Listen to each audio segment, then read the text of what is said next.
Welcome back to Traveler'sproc. Today we're joined by my brother, Loro. Thanks Yo, for coming. thank you for having me. How we doing? Good, good. Yes. Thanks for coming on, dude. We've been wanting to have you on. I don't know if Max told you, but there was like a random week months ago where we were just arguing and bickering back and forth about if Smite or League characters would be more OP if you put them in the other game. So I've been looking forward to this, not just for that, but yeah. Yeah, no, honestly, even from playing Smite like recently when I was doing like the Mizkif tournament recently, I'm like, yeah, it would. I do think a lot of Smite characters. I think recently with the new League characters, there are way more overtuned characters that I think would actually fit into Smite more often than not. But I think the older Smite characters, even like the middle of the pack ones, are like crazy broken compared to like what if like the middle of the pack League characters. Yeah. Yeah, that's what Aurora's saying too. It kind of Yeah, blows my Mhm. mind, but yeah. but I think the League characters recently, I feel like Riot doesn't care about balance anymore at all. Like every character that came out, I don't know if you know, and like the most recent character in League, it's Smolder that came out. That character is an abomination. It's basically like, how do I put it? It basically you hit 20 minutes in League, and if you're farming at like a diamond level, like master tier, like a above average level player, you'll just win the game. Like you're just that broken. You just carry fights 1v5. You have a last hit and execute ability, and I can't believe that. Like it's insane because it's so skillless and so easy to pilot too. Because it has an escape, it has long range, it has good laning. It just has everything that character. So I'm like, if that was in Smite, I would see it being like this similar. Yeah, but That Dude, it's sounds like a funny you say perfect god that. for me. I feel like that's how this like yeah. MOBA characters in general like trend. Like they just start like having the base like, oh, their alt has like CC immunity and Smite is like something that's ended up happening. Like every new god pretty much has that and just like power creeps the game a little bit. Also, we both kind of trolled a little bit for people who don't know. Lorlo is Aurora's brother. You're a current like mainly streamer, right? You were former LCS pro. Dude, when did you go pro in LCS, by the way? Were you 17, 18? Yeah, that actually, yeah, I was You're 17. so I went That's pro when I crazy. was 17, but I guess I'll give a little bit of the background. So when I was 16, I was on an amateur, I guess, challenger team. It was called CLG Black. We did terrible because one of our players had like a toxic situation, and then he had like he got banned for like 6 months. So we lost like one of our best players at the time, and we ended up being like last place. And then I like rage queued on solo queue ladder, got really high up, and then I was like, what rank? I think like rank 10 or something back then. And then I got a tryout for Team Liquid, and then I ended up joining LCS from that. Wait, Um, before you go into all that, give some mhm. more background. Like, go back. So, we both started playing League, what, before season one, right? And we I got into it. Do you remember Cold Turkey's videos? Yeah, I actually oh my. No, I still remember you showing me. By the way, I remember showing me because we shared the computer. And you're like, "Yo, look at this! You should watch this video." I'm like, "Okay, I'll watch it." Because we were playing WoW back then. I'm like, "Okay, I'll watch it." And we're like, I think it was like wasn't it like a Tarek video or something? Yeah, you played Tarek like every game. It's funny because me me and Sam or me and Lorlo basically only played WoW. Like when we played a bunch of games like on like GameCube and PlayStation, but for like PC games, like we never played anything other than WoW, like on PC, and that's it. Yeah, so when we started playing, when we went to League 2, we were both. That's why I play weird ass keybinds too. When we went to League, we both got it like, what is QWER? I remember we were both like being so mad, like this is just nonsense. So we just switched the keybinds right away. Yeah. And then I still play to this day, like 1, 2, like just like WoW keybinds basically, with a little bit of like I guess like DNF for like Flash and League, but a lot of my keybinds are like that. But yeah, I haven't thought about the cold turkey guy in so long. It's so funny. Like that guy. He was like the smallest YouTuber ever too. You just randomly like not even a lot of views. No, it wasn't like a 50, 100 viewer guy, or like even less, like a couple Yeah. views. You just randomly found him on YouTube. Like this guy's kind of cool. I like his personality. You should watch. I'm like, okay. Do they still make videos? I've never heard of them. Mm-mm. No, I I think it don't was. even know if it's he was just I mean YouTube was different back then too. I think people just posted videos for fun and like it was just like I don't know, it was Yeah. just troll. It was like I saw him play League and I was like this game looks super cool.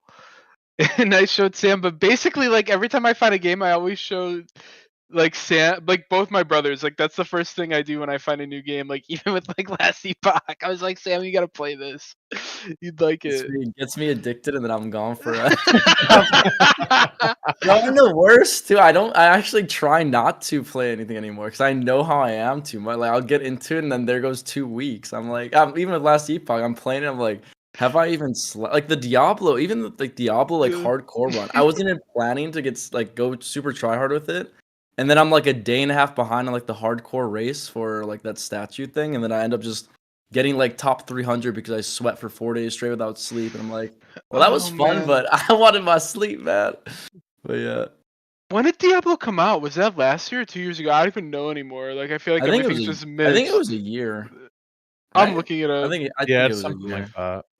Diablo Dude, that's the worst. 4. I'm the exact same way. Like I had to stop myself from playing any different game when like the SPL season was going on because I just would want to play nothing else. I would just drain like honestly like a month or two and I'm just cooked. Yeah, it was last year. And it was before the what's it called? The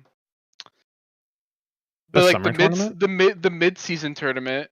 Yeah. And I was like, I need to play more Smite because I was also pushing. I think I died on my drill. Like no, you 84. did die, and I tried to save you. Yeah, That's yeah. I remember.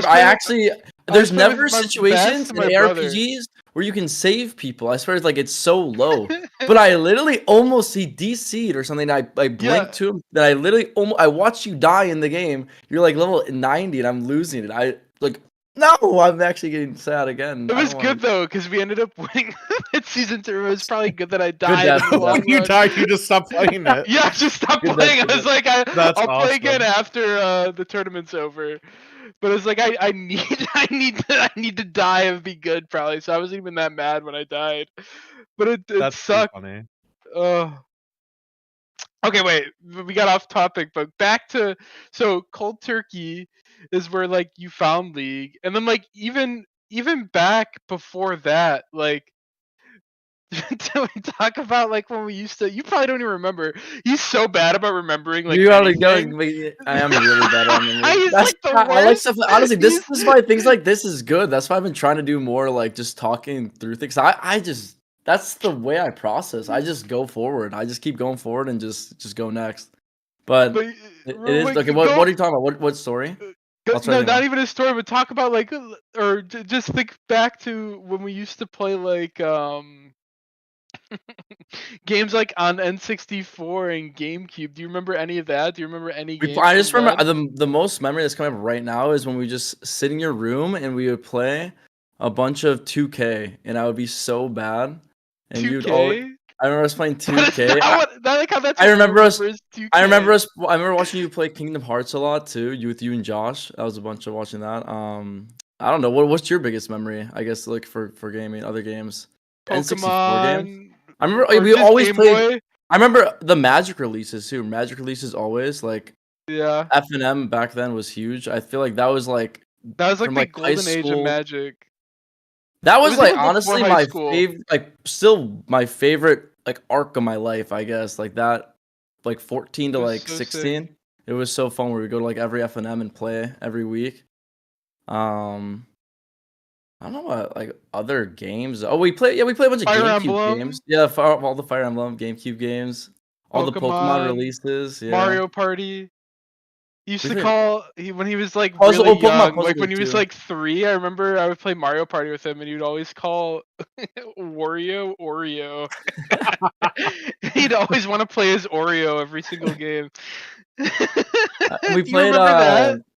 I don't remember saying that, but I remember you telling me that over and over. At least you and Mom would always tell me that, but I don't remember saying that. Yeah, but I don't know.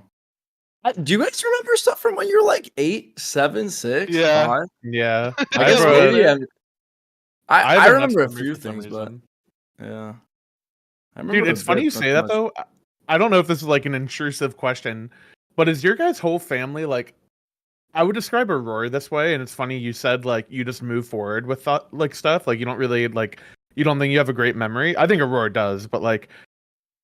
Aurora is like the biggest like live in the moment person I've ever met in my life. Like in a good way. Like, I mean, as a compliment, like just being focused on like what you're doing at the time and like enjoying it and moving forward. Is your guys' whole family like that? I'm just kind of curious. I think me and Max are more so. I think actually my mom and dad too, for sure. I feel like Jake, our younger brother, has developed it over time. I think he wasn't always like that, Jake, but I think he's definitely, as he's gone through like college recently and like he's gotten older, I think he's gotten more of it too from talking to him. I was I only think me and curious. Max kind of just got thrown into it a lot from just. I feel like when you're in high pressure situations, I view it as it's like you kind of got to just buckle down and just focus. Otherwise, you're just gonna get like engulfed by the competition more so than not. So I think when you're in these situations where it's kind of like execute or get chopped, then you kind of develop that. And like for instance, like our parents are from like the medical side of things too. Medical field, it's kind of similar, maybe not to like same degree, but there are More similarities with pressure. how. Yeah, I feel like it's way more pressure it's because you just it's gotta different actually type. Like I'm worry trying to like about the yeah. comparison, like it's different comparisons, but like it depends on what type of field you are with, like in terms of medicine too. Like there's like levels to it, but yeah. No, that's cool. That's why I asked, because of like exactly what you said. Is I'm sure you've experienced it in your pro career of just like, I used to have a bad problem when I was younger, like 19, 20 or whatever. Like losses would hit me really hard and I would always like look back on them and like just be annoyed. And learning how to just like focus on moving forward and just like taking it as you go is a really good quality. So I was just curious because of that. Yeah, I think that, and also just like I've always tried to just develop like the positive outlook with it too, with everything I do. Just because like yeah, things can go wrong. Yeah, you can be on like in a situation where you can't control it. You have a teammate that's doing X, you're doing some small thing. Especially in MOBA games, like I feel like there's always there always could be one little interaction or ability or item choice or wrong call that you make, and it's like yeah, you can dwell on that for hours and hours on end, but in reality, it's like you're good enough to get to this point, so might as well just do it again and try to do a little bit better. Dude, did you feel like it was harder for you to Okay, I'm just gonna assume. I don't actually like know, because normally if I watch your stream, I'm just lurking. It just depends on your mood on the Mm. day or whatever.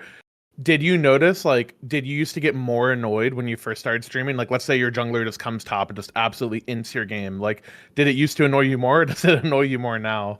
No, that's actually it's funny that you bring that up because I think when I was actively competing, it was all about just like the execution and really just being, I guess, hard on myself about just making sure like I'm doing the right thing consistently.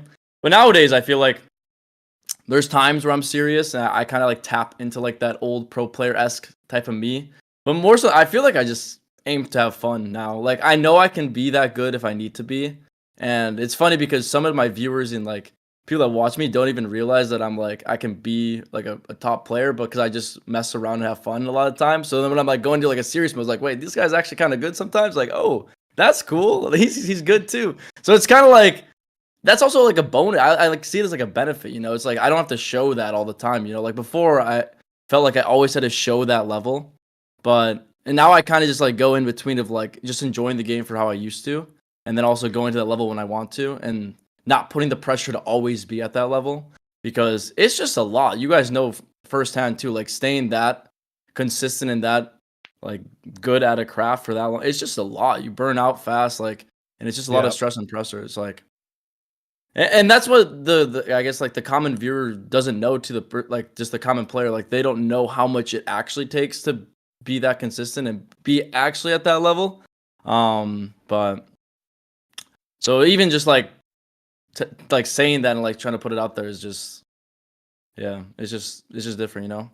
Yeah, I mean, it's not like I have experience playing another game at like a professional level, right? But I feel like the coolest and also the most frustrating part of a MOBA is like how good the game feels when all of your teammates, like whether it's ranked or pro play, like how good the game feels when all of your teammates are like doing their part and it's like a cohesive unit, and just like how it feels to play a game that way versus how frustrating it is when someone absolutely into your game. It's Yeah. like the biggest like dance ever about like how your mental takes it.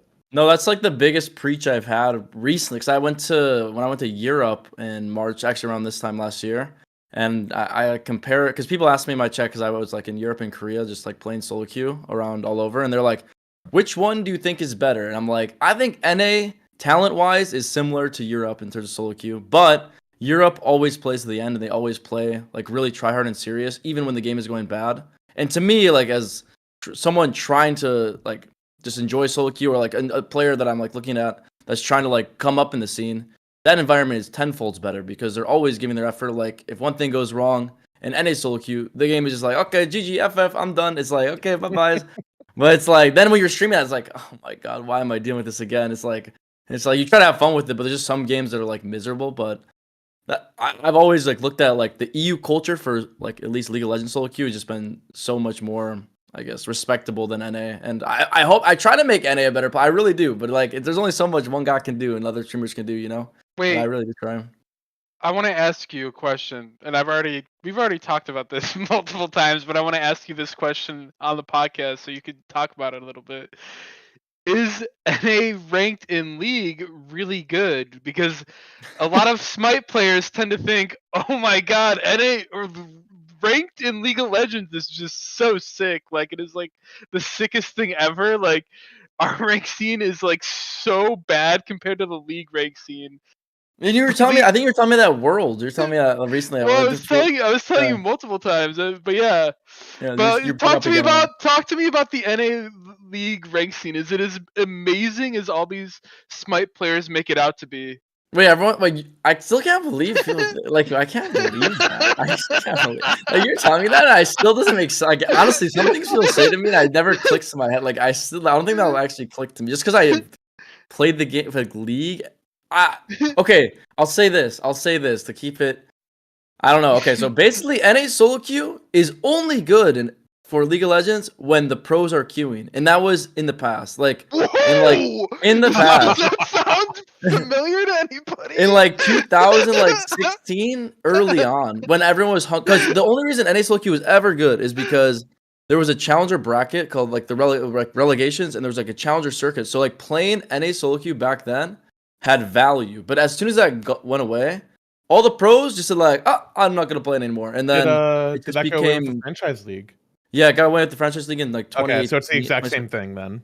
Yeah, and then after that, it just became bad. Like there's some okay. I would say like one every like 15 games there's an okay game, but that's pretty bad ratio. That's like not like that's what like if I compare it to like Europe, I think 10 out of every 15 games is good. Maybe even 11. Like that's because the thing with Europe that is different actually for like to cross that parallel one more time is Europe has a lot of other like regional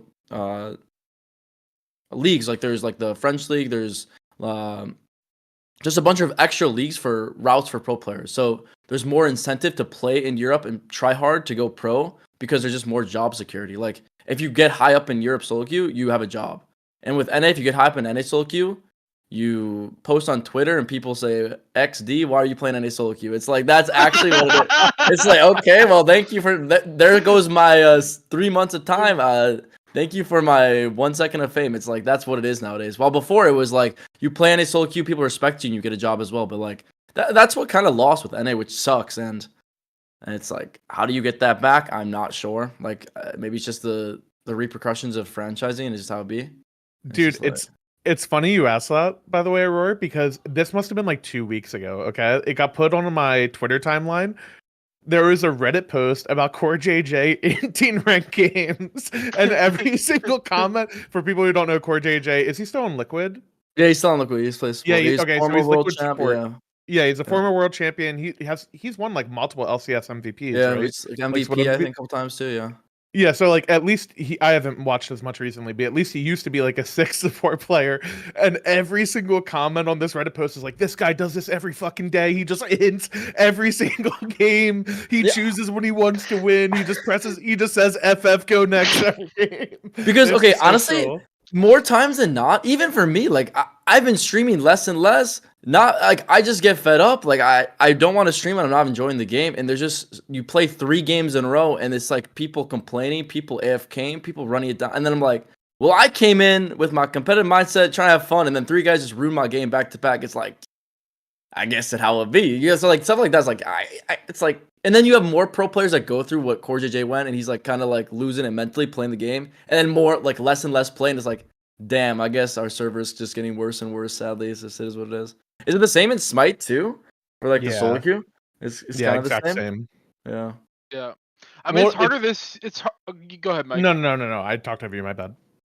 All I was gonna say is that it's harder this year to really say because there's a lack of SPL this year. So I feel like we don't even have that going for like the NA solo queue. But it's basically like last year, like people would hit queues. Like if Nika was streaming, people would hit the Nika queue, or if like Zap was streaming, people hit the Zap queue, or if Genetics was streaming, they hit the Genetics queue. But it really comes down to like you were saying, like when other pro players were playing is like when the games would be the best, and if you just queued at a random time, the games wouldn't be the greatest. But that's all I was gonna say before I. Yeah, like the You know, only I don't know if you know about Champions Queue PBM. I don't know if you saw Yeah. that. But that was like the hope for NA because it was like it even had a like Champions Queue, for instance, is like for those that don't know, it was a extra server that Riot put together for like top pro players, like academy players, amateur players, and like the top solo queue players, and it was like an collegiate extra players too, right? yeah collegiate players, and it was just a server that got rid of the trolls. Basically, that's like the best way to put it in like the simplest terms. It's like a server that was high quality, competitive, and got rid of most of the trolls on the and like one tricks too because it gave more depth to the game. And that was the goal of it. And it actually had a price, but that was last. It was like I guess almost a year and a half ago. Wait, the hell? Where's time going? Okay, hold on. And I'm like, but the peak of that, was really good. But then it kind of died out too with motivation. People stopped using comms, like because it had comms as well. Like everyone was talking to the games, and it was high, it was actually That's really probably high so quality. fun. Yeah. I want to bring this up too. People always are talking about, oh, I want to take this from League and put it in Smite. I want to do this from League and Smite. But we've had comms in the game since how long? Like season 4, right? Or like season 3 even. Like we had Curse Voice before, and I think they Yeah. put in-game comms like in season 3 or season 4. I don't know the exact Mm-hmm. season. But we have in-game comms in ranked. I do. I'm at. I mean, I'm part of the problem. I don't use them enough either, but I feel like we have them and we don't even use them. Like, people have wanted in-game comms in League for a long time, right? And they haven't given that as an option. Like, a lot of the player Yeah. base has Yeah. asked for that, right? You know what's And funny about that is I kind of think it's a streamer thing a little bit. Like, not in like it's like, oh, all the streamers fault, but I feel like at high end like ranked games, it's really overwhelming to like try to stream, focus on your game, interact with your chat, and like do in-game comms with teammates. Because like my girlfriend, she's like around like plat level in Smite. There's like everybody uses comms like 90% of her games, but like the that's higher good. rank you go, like less and less people use them. It seems like. Which You know, I think I is a think bad thing, though. I think it would be harder for like I guess the streamer point too. Like there are at least especially for NA solo queue for League, there is a lot of streamers, and I don't know. Also, like for NA solo queue, a lot of the streamers just don't like each other. Like actually, it's just how like there's just a lot of beef like all around. Like there's some like streamers that get along, but more so than not, it's kind of just like never-ending beef with other streamers and other creators. It's like that's why comms are not consistent. Because I feel like the community could do it too, even without like it being implemented. Like make Discord servers and then have people like funnel in and out for games. Because if you think about it, for, like NA, so there's not that many players for like you could just do it. Matt, just make a Discord, and then if you're in the game with these people, you just join it. Like people, Yeah. and like you could definitely regulate it in a way that would make sense. Just put some effort, but yeah, I don't know. There's never been that for League, for NA solo queue, but like you guys still you use the comms a little bit for Smite, but I even remember the Curse Voice back. I remember actually I don't know, I was watching you in your room, Max, but I remember I asked you about Curse Voice. I'm like, you guys use Curse Voice? I was like, because I remember that was for League for a little bit too. That was like 2015, 2016, I think. Yeah. Yeah, everybody But in Smite used it back then. It was like pretty common. I feel like that yeah, people would load into a rank lobby and get into Curse Voice. Like every game, I think almost everybody used it, even like the pro players back then used it a lot, which was cool. Made it fun. Well, it's tough too because like I feel like back then in those days there wasn't like neither League or Smite, like the leagues weren't franchised in the same way, right? Yeah. Like your like practice regimen probably isn't as like serious and as structured, and I feel like back then like there's still a bigger urge to like try hard ranked because it's like more exciting, there's more incentive, like you said, even just like the amateur leagues are a huge incentive, whereas like nowadays a lot of people, like, if you finish streaming, or I'm sorry, you finish scrimming, and then you either like want to go stream or just like play ranked off stream on your own, like it's really hard to balance the mental burnout of like hopping in comms, try hard comming, and like playing to win and like not getting annoyed, not getting burnt out. Plus, like you mentioned, like even if it's not beef, like say Aurora and I are on the same like rank team, and like one of us have to off roll, like there might be stuff that you're like worried about, like playing the same god or calming like exactly what you want to do in the game, because you don't want to give anything away to your competitors either. Yeah. No, for sure. That was kind of like there are like parallels with that with Champskew too. Like people would like the pro players that were currently active, like they end scrims, they don't use comms, which I don't really blame them. Like I was in their shoe. You play like 6 hours, 7 hour day, and you just like are tired and you're just like burned. You just want to play a game with your brain off, test mechanic, and then just go to bed. So it's like that was like always the hard aspect pushing. But then the argument for like that is like the Eastern teams are just putting so much more hours, and it's like, how do we ever compete with them at Worlds if like this Chinese and Korean team is just playing triple blocking scrims, or they're tryharding consistent? Like, we're never gonna compete with them, And that was like always like the league argument that always got brought up. And then a lot of the pro players got like a bunch of backlash from that. I'm glad you brought that up actually, because you mentioned earlier having traveled to Europe, and it was for this past Worlds that you went to Korea.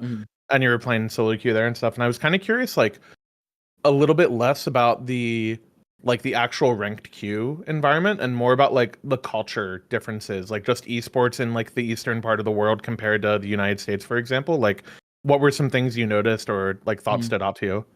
It's really crazy. Like, you don't like I've told I guess a few people how it is, but like when you're, I guess the best way to put it, I'll even give an example. Like, so I went out to a bar with one of my ex teammates. His name's Contracts, and we were just like, we're at a bar, we're just talking. We got like a drink or two, and then this duo, like a couple, comes up to me, like this. I don't know if they're friends or whatever, but they just came up to us and they're like, "What are you guys doing in Korea?" Because we're some random foreigners asking us, and we're like, "We're League Pro, League streamer," and they're like, "All drinks on us for the night. You can have anything you want," and like that happens crazy. a lot there, and like.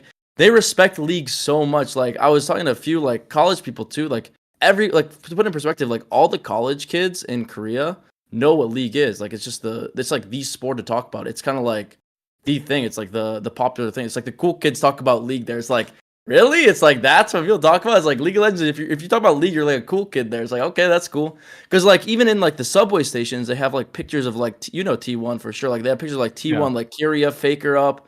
They have like posters. I'm like, that's like insane. I like saw that. I'm like, it really is that there, and it's like you would not see that anywhere else, besides like it's just their sport. So, but yeah, that's happened like a couple times when I was in Korea. Like people just get really, even like the haircut. I got a haircut, and I told her I was a League Pro, and she got really like, she was cutting my hair like it was like, oh, I'm cutting this foreigner's hair, like it's like doing my thing. And then I told her I was a League Pro, and she got really serious and started cutting my hair. Like, I'm like, no way. I was like, this is the most wholesome thing ever. She got super serious cutting. I'm like, oh my God. I'm like, well, okay, I guess that's how it is here. That's kind of crazy. But no, she was really nice too. And there's just like a lot of situations they really respect gaming there, which is like, for someone that's been in gaming all my life and like kind of devoted my life to it, it's just super refreshing to have that. Like, get that reassurance, like, around you, like, you're around people that respect fully what you're doing. It's like, damn, it's like I chose the right thing and I'm around the right people. It's like it's just reassuring, it feels good. Yeah, it's not to say that like I don't think every single North American player in every game is a troll, and I also don't think like every European player is like super serious, like trying to like get better every game they play. But I do think there are like pretty significant cultural differences. Like I noticed it with Smite as well, or even like Aurora and I have played with like a bunch of NA and European players alike, and it is very interesting to me, like the culture differences. Like the way I would describe it almost is like you're not like shamed for it, but it's almost like you get made fun of if you're a tryhard. Like Aurora's talked about this before, where people will like call him a tryhard and being like, "Oh, you're so sweaty," and he's like, "Yeah, of course I am. Like I'm trying to win. Like I don't." Like, why wouldn't I? Like, it's more fun to win. Like, I'm trying to get better or whatever. But it's almost like looked down upon, like that sort of like mindset or environment. Whereas I feel like I mean, I'm sure it's like not this strict, but it almost seems like the more east you go in the world, like the more the environment is like actually taken seriously and people really care about it. Yeah, that's even so for like Korea ranked. Like, I played with Korean players in the past too, like on multiple teams, and they've always just brought. I guess the best way to compare it to like what I felt just playing with like a full like NA roster or something is just they kind of strip away the emotion a lot with it to a degree. Like it's just when we need to work, we need to focus and just put our effort towards it and figure out the problem and just execute. And they do that consistently when it matters most, and they keep that. But it also like that way of going about it is, uh, I don't think it's always the best, but it gets you fast results because it's easy to burn out like that. You know, just really being honed in and just it's almost like freaking training for like the Olympics or something. Like, you just got to be focused for like 12 hours a day, no emotion, and just go, That's go, go. crazy, Oh man. shit, my bad. Go, go, go. It's over and over and over again. And like 3 months, like any competitive game, kind of, if you're like a speed runner, if you're like a MOBA pro player, if you're like race to world first, if you're like all of these like crazy like 3 month ventures type of thing with gaming, it's a lot. Like it really is a lot. Of course, it's omega rewarding if you do succeed with it and you do like the fulfillment you do get from it. But yeah, the Eastern culture for sure is just crazy more. I wouldn't even say passionate, just more, I guess, realistic sometimes with expectations and how they approach it. I want to bring up something, I guess, about different cultures and stuff. I always find it funny because I always feel like it's the flip in Smite. So like NA and Smite, like it's me and Mike, like we're running it down. We're literally we're trying to win in like 5 minutes. We're literally invading everything, and then like NA and League is like it's like the double if Bjergsen like go 45 50 minutes, like turtle up, like play the slowest game possible. And then in EU and League it's like let's run it down and win the game in like 5 minutes. I always find it really funny because everybody's like, oh, that's an NA thing, oh, that's an EU thing, but it's the complete opposite in Yeah. League compared to Smite, which I find just really funny. I know, I guess Bjergsen is like an EU player playing in NA, but like Doublelift is like an NA player that's known really well, and I feel like Double's like, yep, let's just go 40 minutes and we'll just win the game or whatever. But Yeah, no, I find it so funny that it's the opposite in both games. yeah, that's the thing that I've been trying when I traveled actually, like like NA for instance. The easiest way to win a lot of time is just to be like pick scaling and be passive and just go late game and just win like that. And they realized that for the longest time. That's why they won so much. And like they're also, if you have two carry players that are like that talented too, and you just play like that, you're just gonna win because you just pick 2 to 3 front line, have the 2 best carry players in their role, and just AFK. The other team's too scared to do any aggressive plays, and you just win the game. But that's the thing that I've kind of tried to develop with any game I play. Even just like when I went to, it's kind of like my thought process. When I went to Korea, for instance, they play games in a way that's just always like I've always kind of had it, but I think I've lost it here and there with games I play. But just like the aggressiveness and like the snap, I guess, idea towards thing, like always just trying to push your limit towards every little situation you can and just keep going for it over and over and over again and just not waiting for something to happen, like playing not to lose. It's just like, because I feel like in my career when I was playing too, there's a point where like I played more reserved, I played just more passive, and it wasn't like how I envisioned myself to play. You know, like when I first came in as like a pro player, I played really aggressive, and then I think maybe things went downhill and I played more reserved, and then I had moments where I played more aggressive again. But I think not even only for like League or Smite, but like any game I come to nowadays, like I just try to like go just freaking brute force it and just find what's right fast. You know. Yeah, I feel like it's tough because I think Aurora had this earlier in his career, and I had it more so like this past year, like 2023. But it's really hard to play that way, and like you might in your head think like, oh, I want to start like playing more aggressive, like pushing my individual leads more, stuff like that. But if your team isn't like, especially in pro play, like if your team isn't backing you up on that, you just end up like tossing your game because you're like trying to set up a play, and if they don't capitalize on it, you're just screwed. And I've kind of always had the mindset that like I feel like it's like twofold. Like one, if I'm just like solo queuing ranked or something, I feel like I learn more that way. Like you get to push your limits more. You get to find like the strengths of certain matchups, like what you can exploit, that type of thing. But also, I feel like you just put more pressure on the other team. Like if they have to make like a ton, like if you're forcing them to like answer a bunch of things like, what are you going to do when I do this? Like, what are you going to do when I do this next thing? Like, if they have to constantly make decisions in like a split second, they're going to make a mistake eventually, you know? And I feel like if you're ready for that and you can capitalize on it, it's just in my opinion, it's just a better way to play.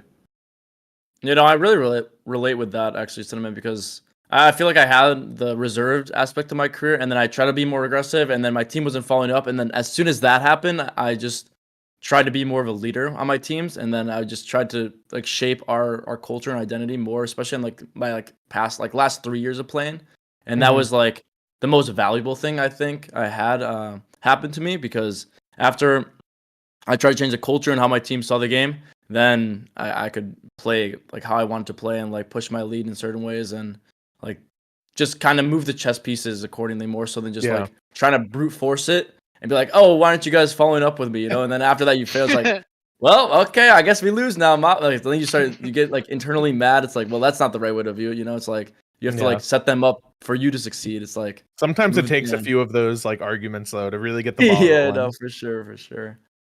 But okay, I want to go back to so we talked about we got way off topic, but that's okay. That's what we do on this podcast. I want to go back to so like playing games like Pokemon, Fire Emblem, whatever, and then I feel like the first big game we got into, I think, was like World of Warcraft, like back in like 2000. We started playing, I think, 2005, and we were just terrible, but it was so much fun. Like I think it took like the entire like original like classic vanilla like just OG WoW. I think it took me a year to get to like level 60, not in game time, but like over a course of a year. Excuse me, a year of playing, which nowadays if I really wanted to I could get there in like a week if I wanted to, but it took me like over a year of playtime. But I guess it's because we shared a computer. Me, you, and Jake all shared a computer.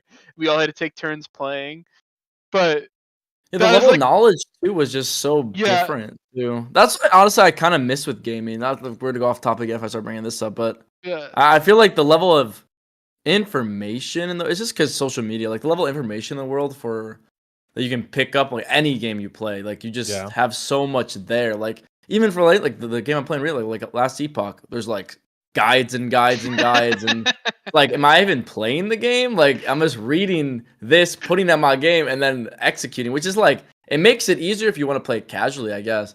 But I think that a lot of the joy of gaming is like discovering it yourself and trying to find things that you think like are cool and aspects of the game that you think. But then also, and like in this day and age too, it goes like both ways. Like you don't want to fall behind. I guess like that sentiment. Like you don't want to fall behind if you're just always looking at stuff you're trying to do, and then people are just doing things that are better. It's like, then it's like that medium, you know, like where do I actually go with it? And then also like you want to like it's fun to like it's fun to just talk about the game that you're playing and like what you're doing like to the public, even like if you're like, oh, I don't even know if people will copy me, I just want to say what I'm doing, is it's just fun to share and like read what other people are doing too. But then it creates all this information. Me and Mike have talked about information, I feel like, on the podcast, like in terms of games. Like I feel like we've talked about it like at least on a couple episodes, but it's hard because like it seems like it's so good, but it's like at the same time it's not good. I don't know. It's just a hard balance I feel like to really have between it. Yeah, I've been like, if I play a game like that, like Last Epoch, for example, I haven't started playing it yet, but I have been like planning on it.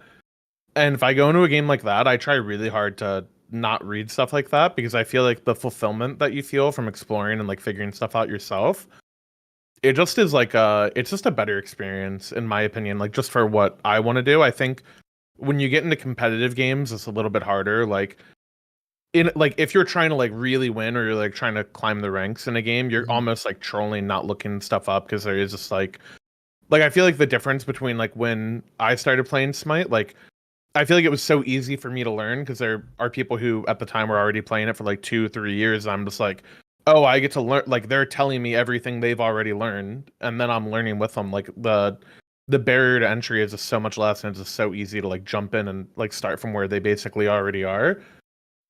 It's funny you guys mentioned WoW. Like I was leveling a character in WoW recently, and I remember there's like this little place in like the dwarf like starting zone where you like walk out of the initial starting zone, and to the right of you, they're like shooting rockets at like some like fake like NPCs or something. Like they're shooting like cannonballs. And I remember being like a little 7-year-old kid, and I was like, "Whoa, what's going on here?" He was hooked ever since. Yeah. I'm like, I sat there and watched it for like 3 minutes. I was like, dude, I wonder if they're gonna do something. And like now, if you did that, everyone would just laugh at you. They'd be like, "What's this idiot doing? This guy's the dumbest player I've ever seen." It's funny. Yeah. Uh, No, we really that's were awesome. pretty bad at WoW though. I remember Yeah. all our raids, Max. Like raiding back then was super fun too. It's probably like older, and we raided in like, was it no Firelands? I remember that situation where No, I it was subbed. it No, it was was before that. It was What was it was that the first tier of expansion? Cataclysm. Oh, Cataclysm. Yeah, it was Blackwing Descent, Twilight Bastion, and Alakir's Lair. I don't even know what's the. I don't know what raid that is. The one with Yeah, I don't remember Alakir. either. I remember us doing a bunch of No, that's not arenas Throne of too. Thunder. We did a bunch of What is I still love PP. That's why I don't play WoW anymore. Honestly, I feel like I've liked it's talking about tangents and going off track, but like with WoW, it's like the PV is fun every now and then, but in my heart, I'm just a PvP player. Like actually, I just want to 1v1 someone and make them look silly. That's why I still play League. Like that's all the reason I play. Like if I can make someone look miserable playing, that's my enjoyment. Maybe I'm cruel, maybe I'm crazy, but that's what I love. Like just outplaying someone and be like, yeah, we did it. Yeah, you know, like that. But Dude, do you okay? Another thing off topic. Do you struggle to get rid of that mindset when you play other games? I think I'll never lose that mindset. I do, I Okay. guess. I think it's just how I am. It's just like I love I don't know. I try to, but it's just in me. Like I just want to be the best at every game I play. Like if I'm really gonna put effort into it. Dude, I've been Yeah. playing Fortnite with my girlfriend and a couple of her friends lately. And she gets mad at me because I just want to like if I see somebody, I want to gun them down. Like I just want to like Gotta run get at in the them. 1v1 duel. I just want to run at them and absolutely gun them down. And she's just like, "You're always fighting. Like you just want every fight." I'm like, I need them to know that they're worse than me. Like That's my problem with Valorant. I played Valorant really casual like a few times, and I only just go for like, bro, I'm an entry fragger. I'm going in, bro. I'm going first, and I'm trying to like 1v3. And if I do that, I'm feeling good. But yes, I don't know. No, I know Yeah, exactly what exactly. you mean. I just love the duels. Even in League nowadays, like I play in a way that's like so non-characteristic. Like the right way to play MOBAs is just to be like a lot of time is just a farm. It really is just a Yeah. farm. That's And how I Smite don't is now too. and like I know it's the right way, but in League I'm like, I don't really care. I'm just gonna play to fight you. And because in League you can kind of force your hand. I've realized over time, like I kind of just play to force my hand. And if it gets to a situation where like we're both like giga low HP, and then it's like, okay, someone's gotta fuck up now, basically. Like no one can get out of the situation like scot-free. Someone's gonna mess up. And if you win that, they usually snowball, you know? It's kind of like with solo queue that's different. Okay, I'm going off. I don't even know where we are with this. I'm just yapping away at some random tangent, but yeah. That's what we do here, though. I guess. Okay. The funny thing is, I have another thing to ask off of that, but I'll Yeah, no, you're good. Go. I don't have anything. I don't even Go. get it. Sounds good. Sounds good. Okay, I know I brought this up to one of you, but I don't know which one of you it was. I'm kind of curious, like the timeline of you talking about playing more aggressively in League. I don't know how much you know about like the SPL metas. Maybe Aurora's like explained them before to you, but so we're in season 11 now. In season 6, there was a meta where all the support did was run around and invade people at level 1, invade the jungler at level 1, and your whole goal was to just waste their time. Like you just wanted to waste their time and let your team basically play like a 4v4. But like you were just worth less than the jungler, right? Like they weren't farming, they didn't have any gank pressure on any lane, like all of that type of stuff, right? Like your items help you catch up with gold. I remember Aggro is like a former like Smite caster or whatever, and I was at his house and we were watching your stream, and I was like, wait, what is this strat? And he's like, oh, you haven't seen this? He's been doing this for like a few months now.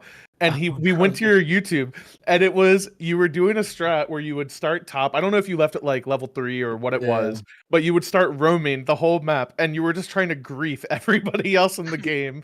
And I loved it so much. It's funny honestly, it's funny to bring this up because it started as a joke. Like, okay, so I was on an 8-game loss streak. Like my one EU friend, this is like this popular like griefer strat, but he's like higher. He's like one. He's like, is this popular? Like, it's like okay. He's like the guy's like top 50 in solo queue in Europe, which is like pretty good, like especially for then. And he was telling me like this Janna guy just runs around and invades everything. I'm like, yeah, you're trolling. And I remember it was the time was ticking in champions. It was literally 1 second. I'm like, fuck it, I'll play it. I picked Janna after an 08 fucking streak. Pick Janna, and I just randomly like steal the buff level 1 from the jungler, and I just carry the game.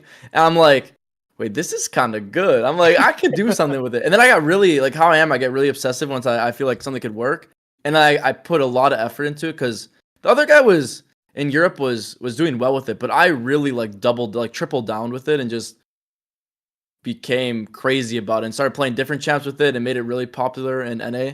And then it got played in LCS too, and then people were playing in Korea, and I'm like, that's actually how my stream started blowing up in like when That's I first started awesome. in 2020, because like that strat kind of blew it. I'm like, I tell my 1 Euro friend, I'm like, yeah, you made my stream, bro. You got me started with this, but What was you his know, name? I really It was Sendo, right? Or how Sendo, do you say yeah. it? Yeah. Yeah, Sendo, yeah. He used to play in, I don't know if it was LEC, but EU Masters at least.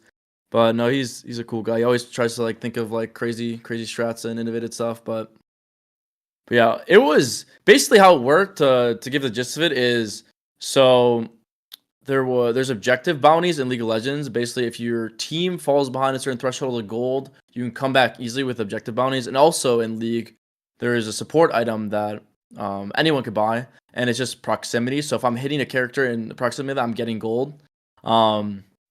So you would never really fall behind money-wise in the game, and all you have to do is get level 2 to 3 off like the XP off the wave, and you just deny the guy from pushing it, and then after that you just roam, because bot lane at the time and jungle was just everything in League.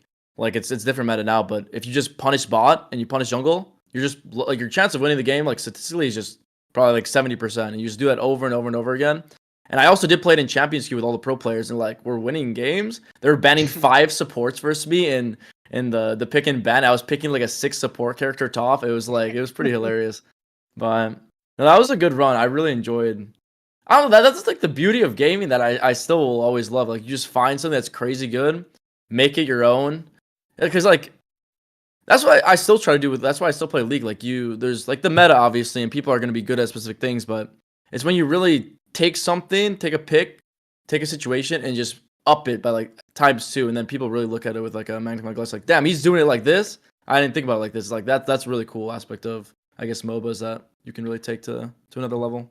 I remember I saw the first clip of it. I think the first game you ever did it, right, was when you flashed over red and smited it or something. Yeah, no, I flashed over Was reds. that was the first That was literally the time, first right? game, and I Yeah. was like just memeing. The thing is, people don't realize that I was just like I was actually like kind of just tilted. Like I was just trolling too. Like I was just like mad. I was losing so many games.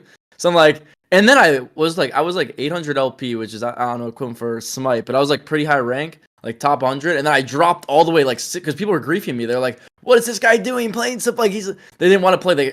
People like follow me around the map, AFK, sell their items. That's the worst. Like that was like 30 games. I was like like people hated I was like on intlets. The people in Discords like messaging me. Like I was like DMs on Twitter. Like people were like so mad because no one was doing this.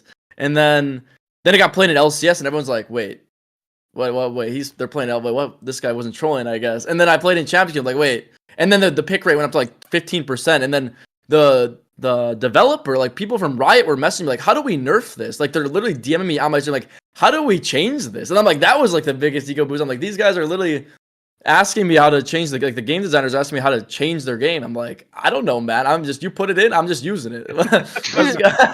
Let's go. But that was also, yeah, I don't know. That was a crazy time. They actually completely, I'm kind of sad because it was a way I could play League that was different if I ever got bored, and they completely removed it recently. Like it's just not really viable. You could kind of do it, but it's not the same, which kind of does suck. I remember we had a conversation about it. I think Jake, that's my younger brother, showed me. He's like, "Did you see what Sam was doing on his stream last night?" I'm like, "No," and he showed me that clip. That was the Flash Smite clip. So I said I'm like, "Why has no one ever done this before?" And you're like, "I don't know." And I'm like, "This happened. Like that's what we did. Like in season 6 Smite, we just run around and just be dumb. Like why has that never happened in League before?" And you're like, "I don't know." And I'm like, "Okay, fair enough." But I always thought that was funny. Like there's always stuff in games. I feel like there's so much untapped potential. Like even like Smite today, there's probably stuff that we haven't even thought about, even though the game's been out for so long. Like that is untapped potential around the map that you could do. But Season fun. 6 was the like that invade stuff was the biggest eye opener ever to me because I was just thinking like there were mechanics that were put in the game, like for example, like the way you described the support starter item that you were buying, like in Smite, it wasn't even an item. In the like summer of season 5, their mid-season patch, they put in a mechanic where the lowest level player on the team, which is like intended to be the support, right? They just get an XP boost. Like you just gain like 25, 30, whatever it was, like extra like XP from sharing with somebody else. So like it just opened up the window for where I could just like stay level 1 and like if I share a wave with my level 5 mid laner, they don't really care. But if like the jungler shares the wave and they're level 1, then like everybody sees them on the map, no one's afraid of being ganked, like they're not a threat, like all that type of stuff. But I remember thinking like even without that mechanic, like everybody probably could have done that stuff the entirety of Smite. Like I always think about it like there were just some characters who were like Fenrir and Circuit were just like assassin support characters that were just really OP at like getting picks and being super mobile and annoying and like invading buffs by themselves. Like if we had known that back in the day, like everybody probably should have been playing that because those characters used to be even better like earlier on in the game. And I love that type of stuff where you discover something new or you have an idea and you get to follow it. The worst part of it by far is what you described, where everybody's just like, oh, this guy's just trolling, like he's griefing my rank game, like I'm not gonna help him, like all that. I hate that. Yeah, people are just stubborn with meta like stuff. Like they don't like it's just like the world too. Like people just don't like change, like straight up. It's just how it is. Like when change hits them, it's like people don't like to adapt, and then some do, some don't, and that's what I've tried to like develop, I guess, with myself. When I see something new, it's like not to just shoot it down instantly, judge it instantly. You know, it's like just try to see what they're seeing. You know, it's like maybe it's troll, maybe you give them benefit out, and it's like. But a lot of Yeah. the time, if you give it a chance and like look at it and like analyze it a bit for yourself, like damn it, there's some value to it. Like maybe not all of it's good, but there is some value to what people are doing for sure.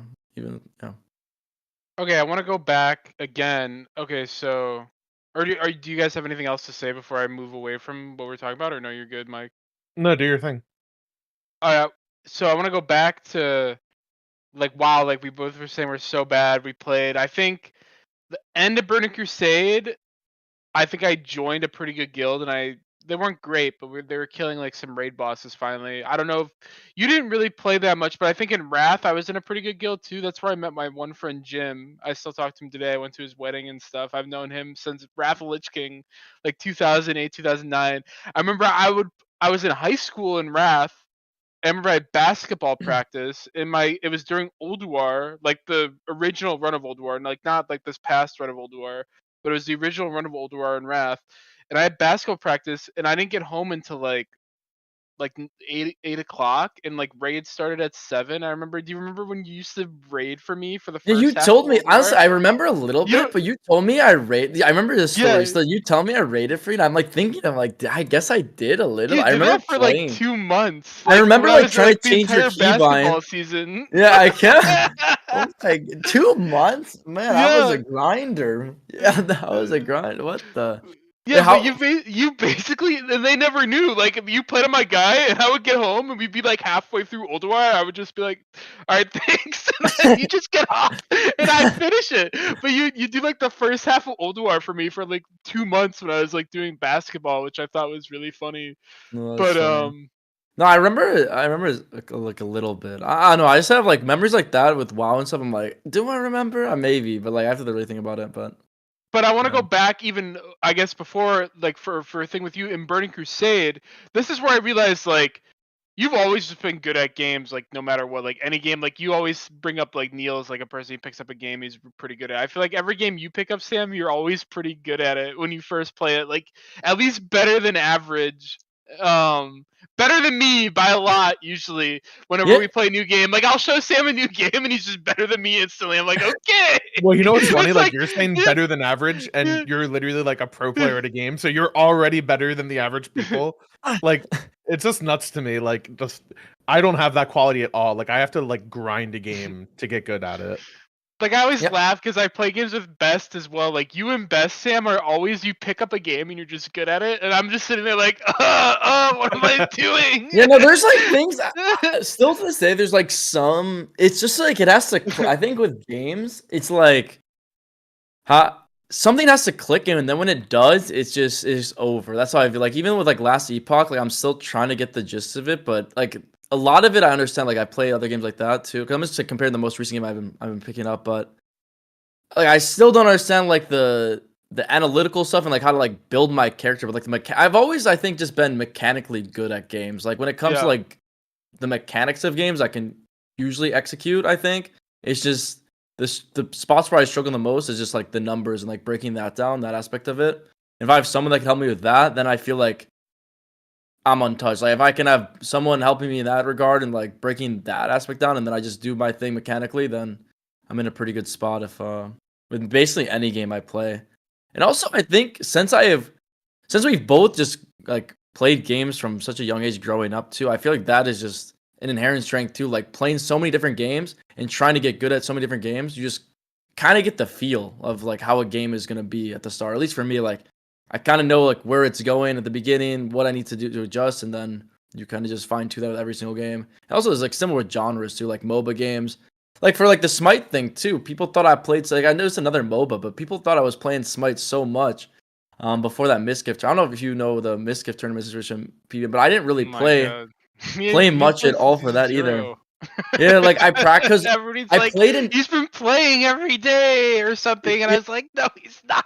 because I played in beta, and I played like an arena every now and then when like Max or Jake asked me to play. But I took 4 days, like a week before, and I would play. I played 10 hours of Smite a day. Like I played 10 hours of Smite a day, and I would like I treated it like I was practicing for like an LCS event. Like that's how I treated it. Like I was practicing for that, like looking up combos, like animations, just like doing everything to like min max my situation. And then I went in the first game. I played Nemesis. I was like like animation canceling, like clearing fast, and people were like, what is this guy doing? Like, is this really like some amateur game? Like, I'm like, I just looked up stuff and try to learn it, you know? Like, what else am I gonna do? I'm playing for $50,000. Of course I'm gonna do that. Like, why wouldn't I, you know? I hated the drama with that tournament. Like, I don't think anyone on my team, I coached like one of the teams we got like first rounded, I think. And they didn't complain, but everyone was like, oh, like all these other teams have so much practice or whatever. But like, it just depends. Like you were a pro player at like one of, if not the most competitive games like in the world, like one of the biggest esports. Like that's like a certain level of talent. Like if you put your mind to it, like you said, like you're gonna figure out some things pretty quickly. You might not know like the like deepest level of the game, but you don't need it for a tournament like that. But I think that's like the cool part. I think it was oh my god, I think Lakari, is that his name? He was like one of the players on my team. That guy was just cracked. Like I don't even know what other games he played, but like he literally didn't touch the game at all. And I watched him stream for like 2 hours, and like just game to game, he got so much better. I'm like, this dude's just a nuts gamer. It's definitely a learned skill from like playing at a young age, like you said, and just figuring things out. You definitely like there are things that just carry over.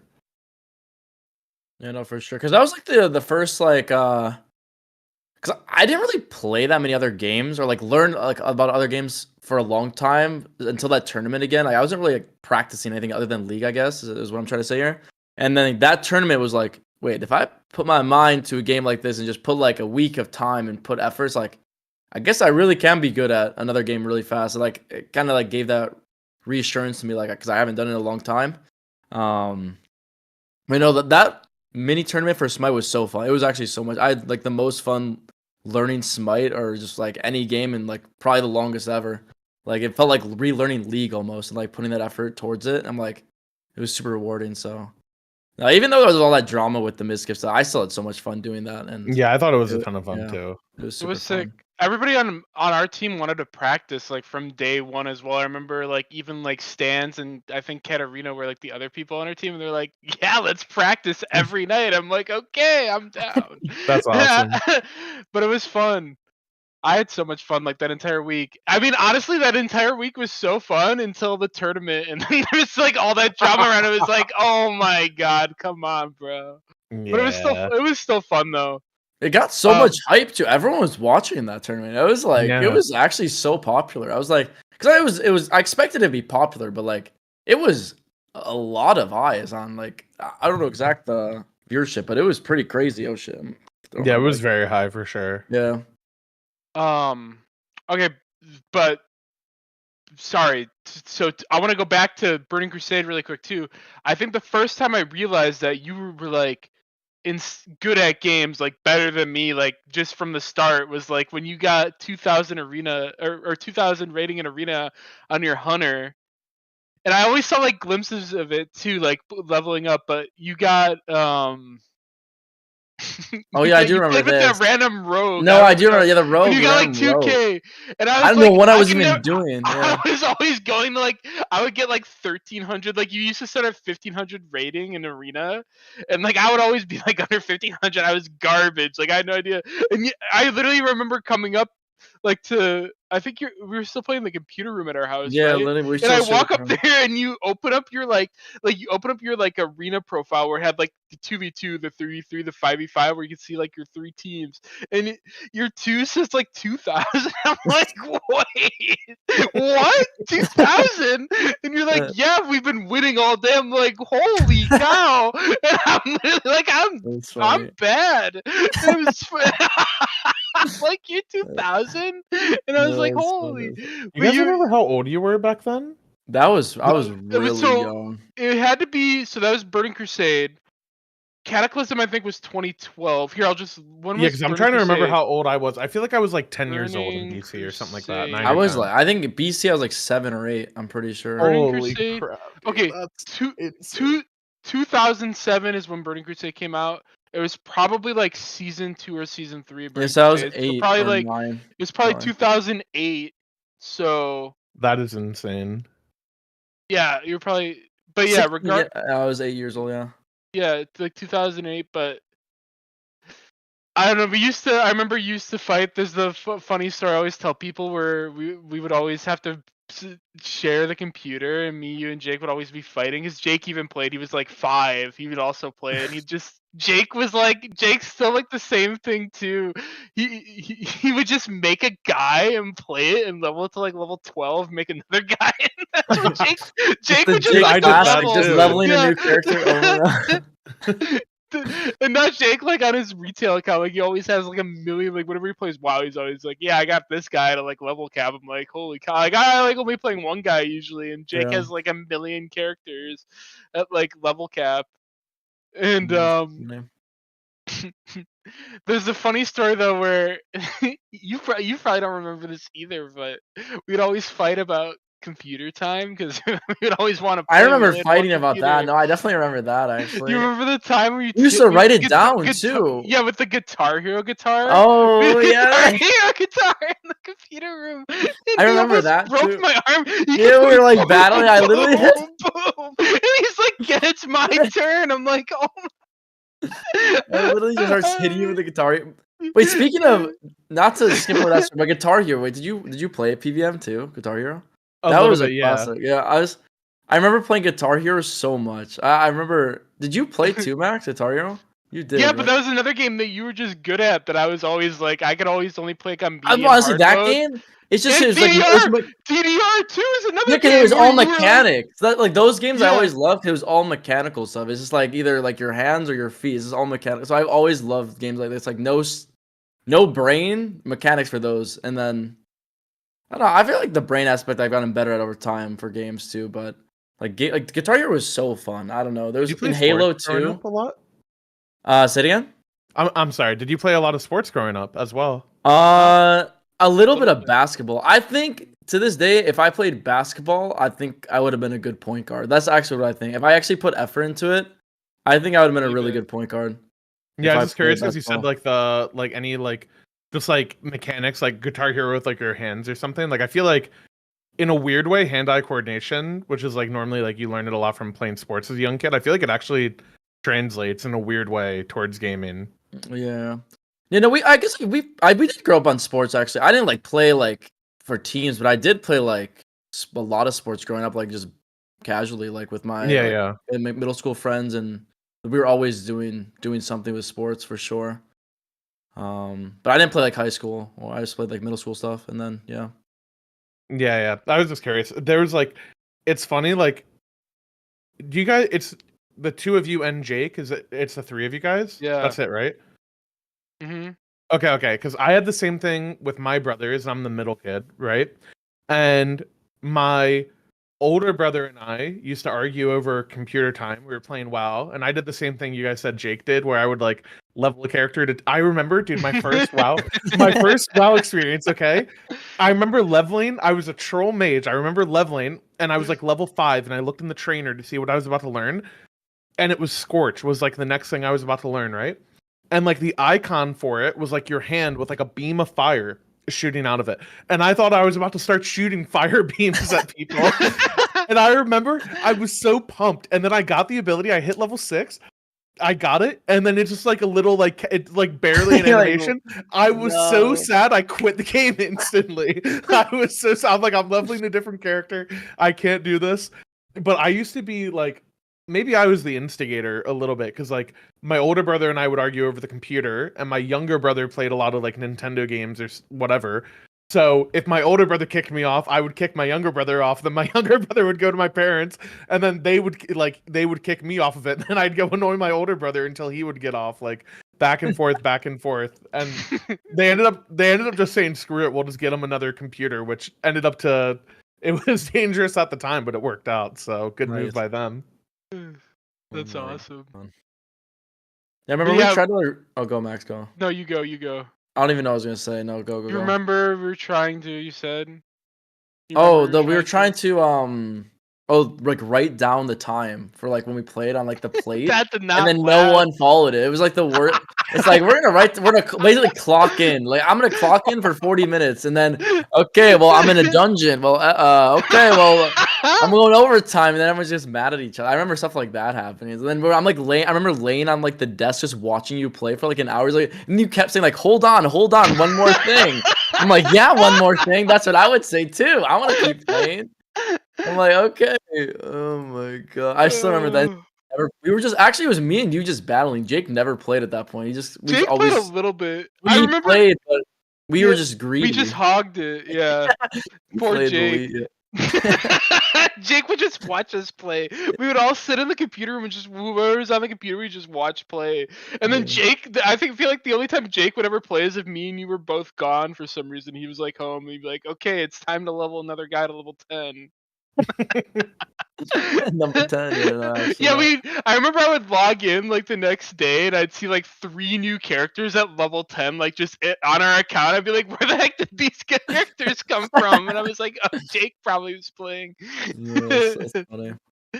But we only had one WoW account for like the longest time. I think, okay, I don't want to get off top. I'm not gonna even go into this. We can go maybe later.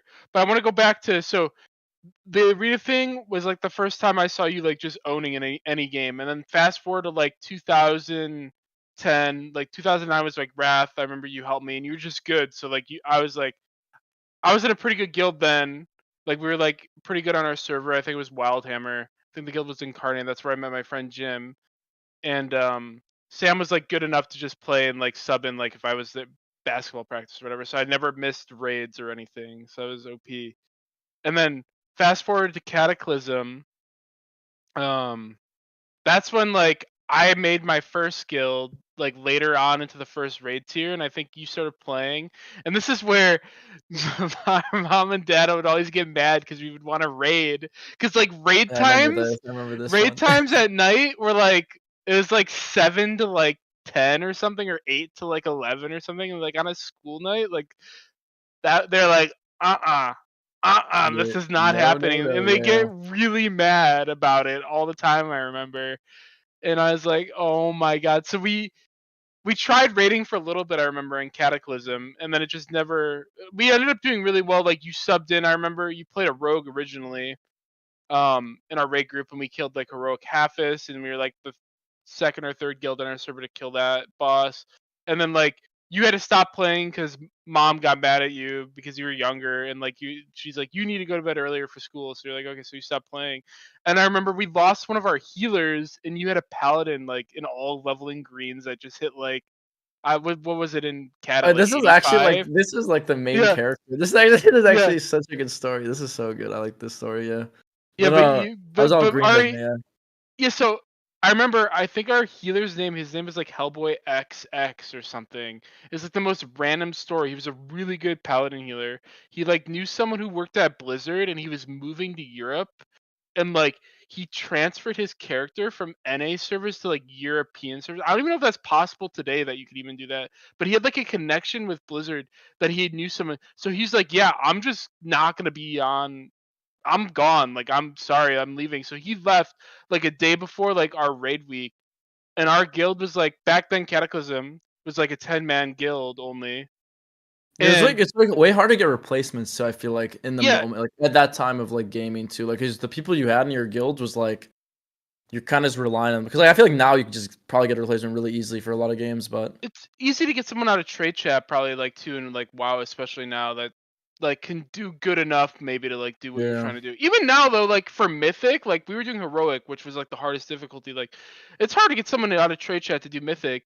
So I'm like, I was begging my mom, like, Mom, please let Sam play because we need someone to play. So she's like, fine. So he came in on his paladin all greens, and we killed like heroic Halfus, we killed the dragon boss, I forget You know, his we name, killed in the boss Twilight you guys were Bastion. stuck on too that week, right? Yeah, we killed And I still remember getting like some we like killed insane shoulder pads. I was like in all yeah, greens, and I had like some crazy like shoulder pads, like the hero, like in greens with like this other item. No, it was such a good time. Honestly, I remember but that. it was like it was the third boss in Twilight, or not, sorry, the third boss in I don't even Blackwing know Descent. yeah, Black Wind Sound. That's what I was Yeah, thinking. it was the boss that like it's a Chimeron, I think. I'm looking it up. Hold on. Blackwing Descent raid bosses. Blackwing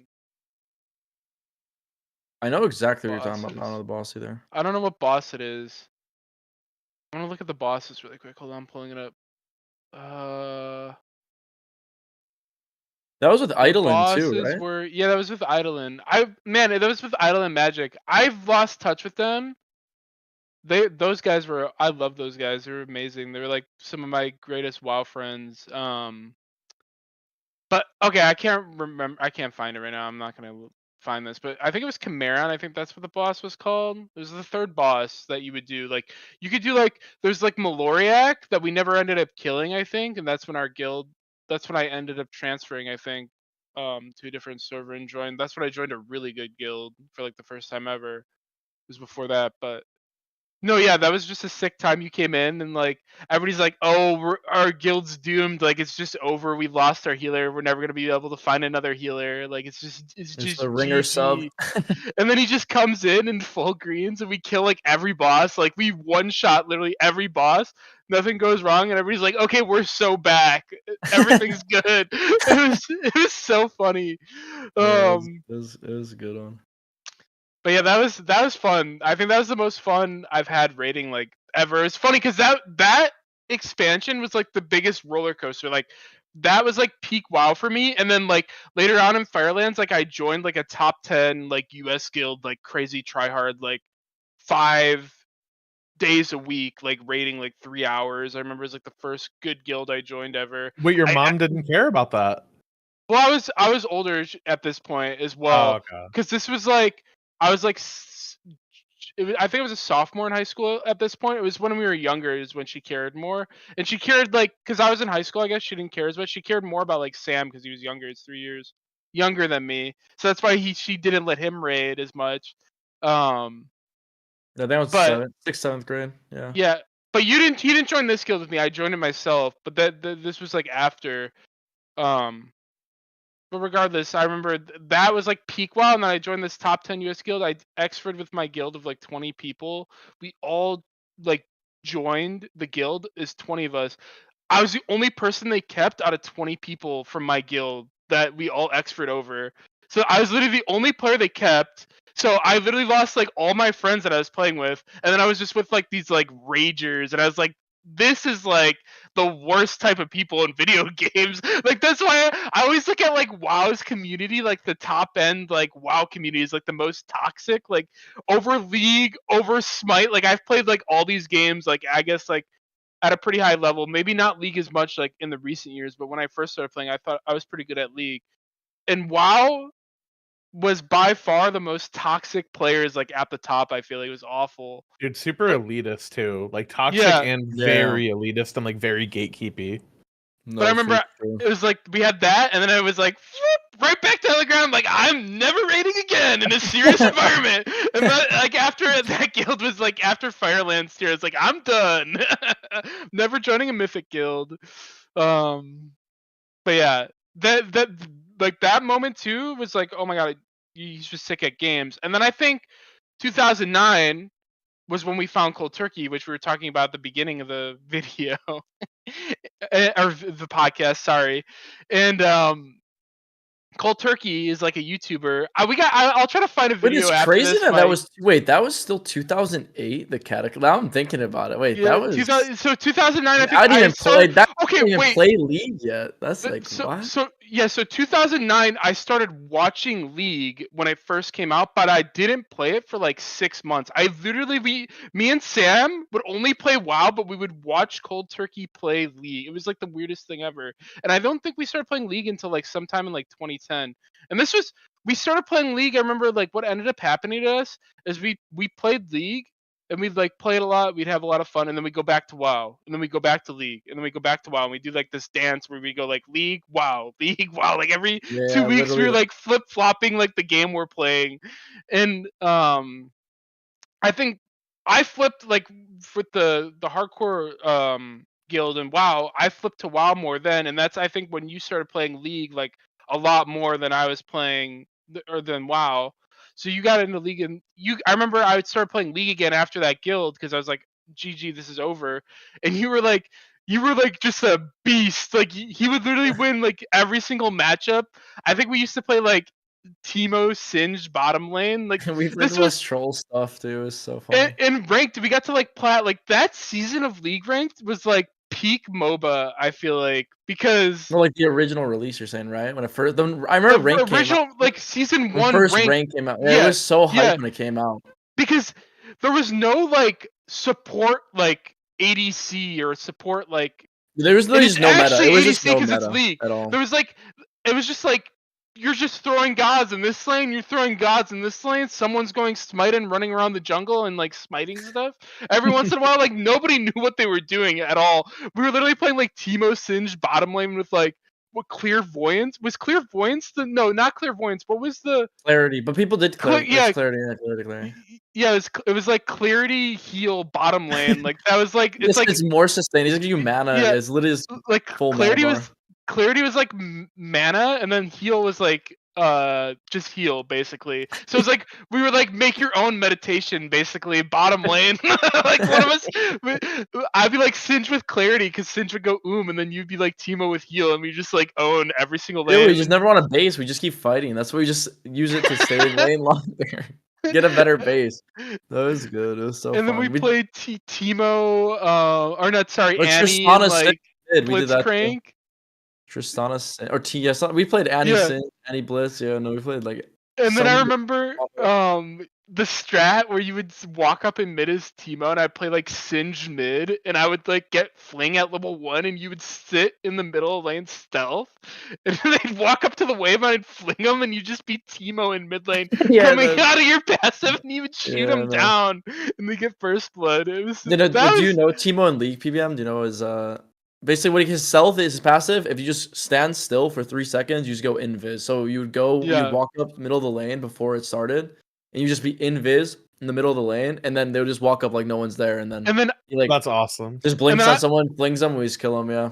And then I was playing Singe, who has like an ability that just like tosses him behind like my champion. It's like Sobek flip. It's like Sobek. I know Singe. Isn't Singe like one of the biggest like troll characters, like notorious troll characters in League? Yeah. Singe was my favorite character for a long time when I played.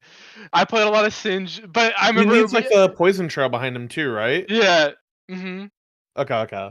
Yeah. And so I would fling him, and then Sam would come out of the Teemo passive and just kill him. But I remember, like, even then, like, I would play with Sam, and, like, you would always, like, he was just 1v9, like, every lobby. Like, you would always just be so fed every single game. You'd always just win. Also, the time I thought I was actually good at League is when Ezreal I don't know when Ezreal got released in League, but when that character came out, I remember playing Cause I think in season 1, 2, maybe look it up. But that's like when I first started. Thought I was Who good came at the out game. first, Ezreal or Vlad? Because when Vladimir came out, that's when I thought you were like the best player in the game. When you Oh, played yeah. Vladimir, like the first couple of times you played Vlad, I don't. Vladimir was broken when he first came out, Yeah, that and character I was remember cool. people were so bad at him, but you were so good. Like I think Vladimir's E was like the thing where you could like do damage to yourself, but it would do more damage, right? And then his Q was like the Yeah, like damage stack. It's like a form. gen. It's, the old E was as force. You stack yourself, but every stack you kill yourself percent HP, and then you heal Yeah. more as well. Like your healing goes up off your because your Q heals you. But you're killing yourself per spell use of the other one. So it's like a give and take. Yeah, I remember we queue in like the highest like lobbies, and I'd just be playing with Sam, and he'd be Vladimir, and like we would literally lose like we get like 3 for 0'd, and it would just be like him and like one other guy, and he's literally Vladimir. He just ults the entire team and like kills them all by himself. I'm like, okay, I guess we won the game. I'm like, holy cow! That like I think Vladimir was like, okay, you're actually a beast at this game, because I remember there's probably like a forum post. I remember on League forums. I went on League forums. I'm like looking for other people to play with on a team. I remember for fun to play, and like there's like some like are they called RP Riot points, right? Like Yeah, right for points. Yeah, yeah, uh, it's like I like wanted to play with in this gems like in league. Yeah. Yeah. Riot point tournament with you. So we like found some people to play with. I remember. I don't think we ever ended up playing, but you ended up joining a team. What were they even called as The, well? the With ammo, like the first severity yeah, gaming. Severity Gaming. Yeah. I don't even know So how I joined that team. So I actually can't remember. I'm trying to think how I even found them because I remember playing with them for a while. So basically, it was like this.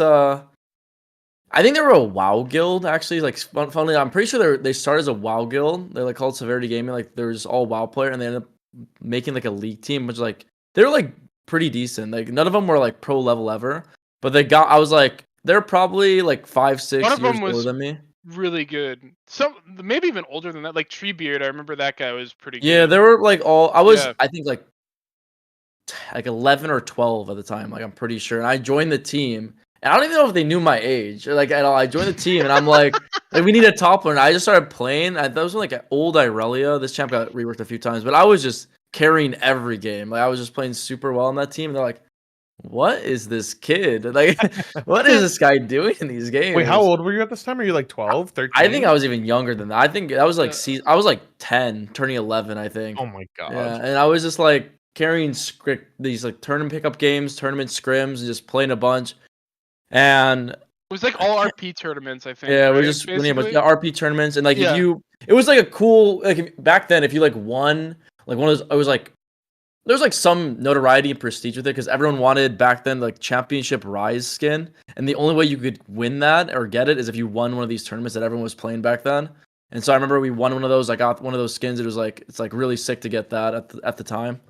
As like but yeah, I played with them for a bit, and then I don't really remember how long it was. We went to the turn. We actually went to a LAN, didn't we? We went to the Yeah, we LAN, went and to Iowa land. My it was, dad went with us to it like was like he it got was like a actually a hotel cash room. tournament. This one, and there was like, and I remember I got there, bro, and I was literally 12, and there's a grown man flaming me before the game, saying I'm No bad. Like shot. 2 or 3, Yeah. they're like, "You're not good." I'm like, "What do you do?" Like, okay, come, let's go play. I still, That they is come up to me and crazy. they're roasting What me. And I'm like, "Bro, like, we what brought our is this?" laptops, right? Because me and Yeah, Sam played on laptops.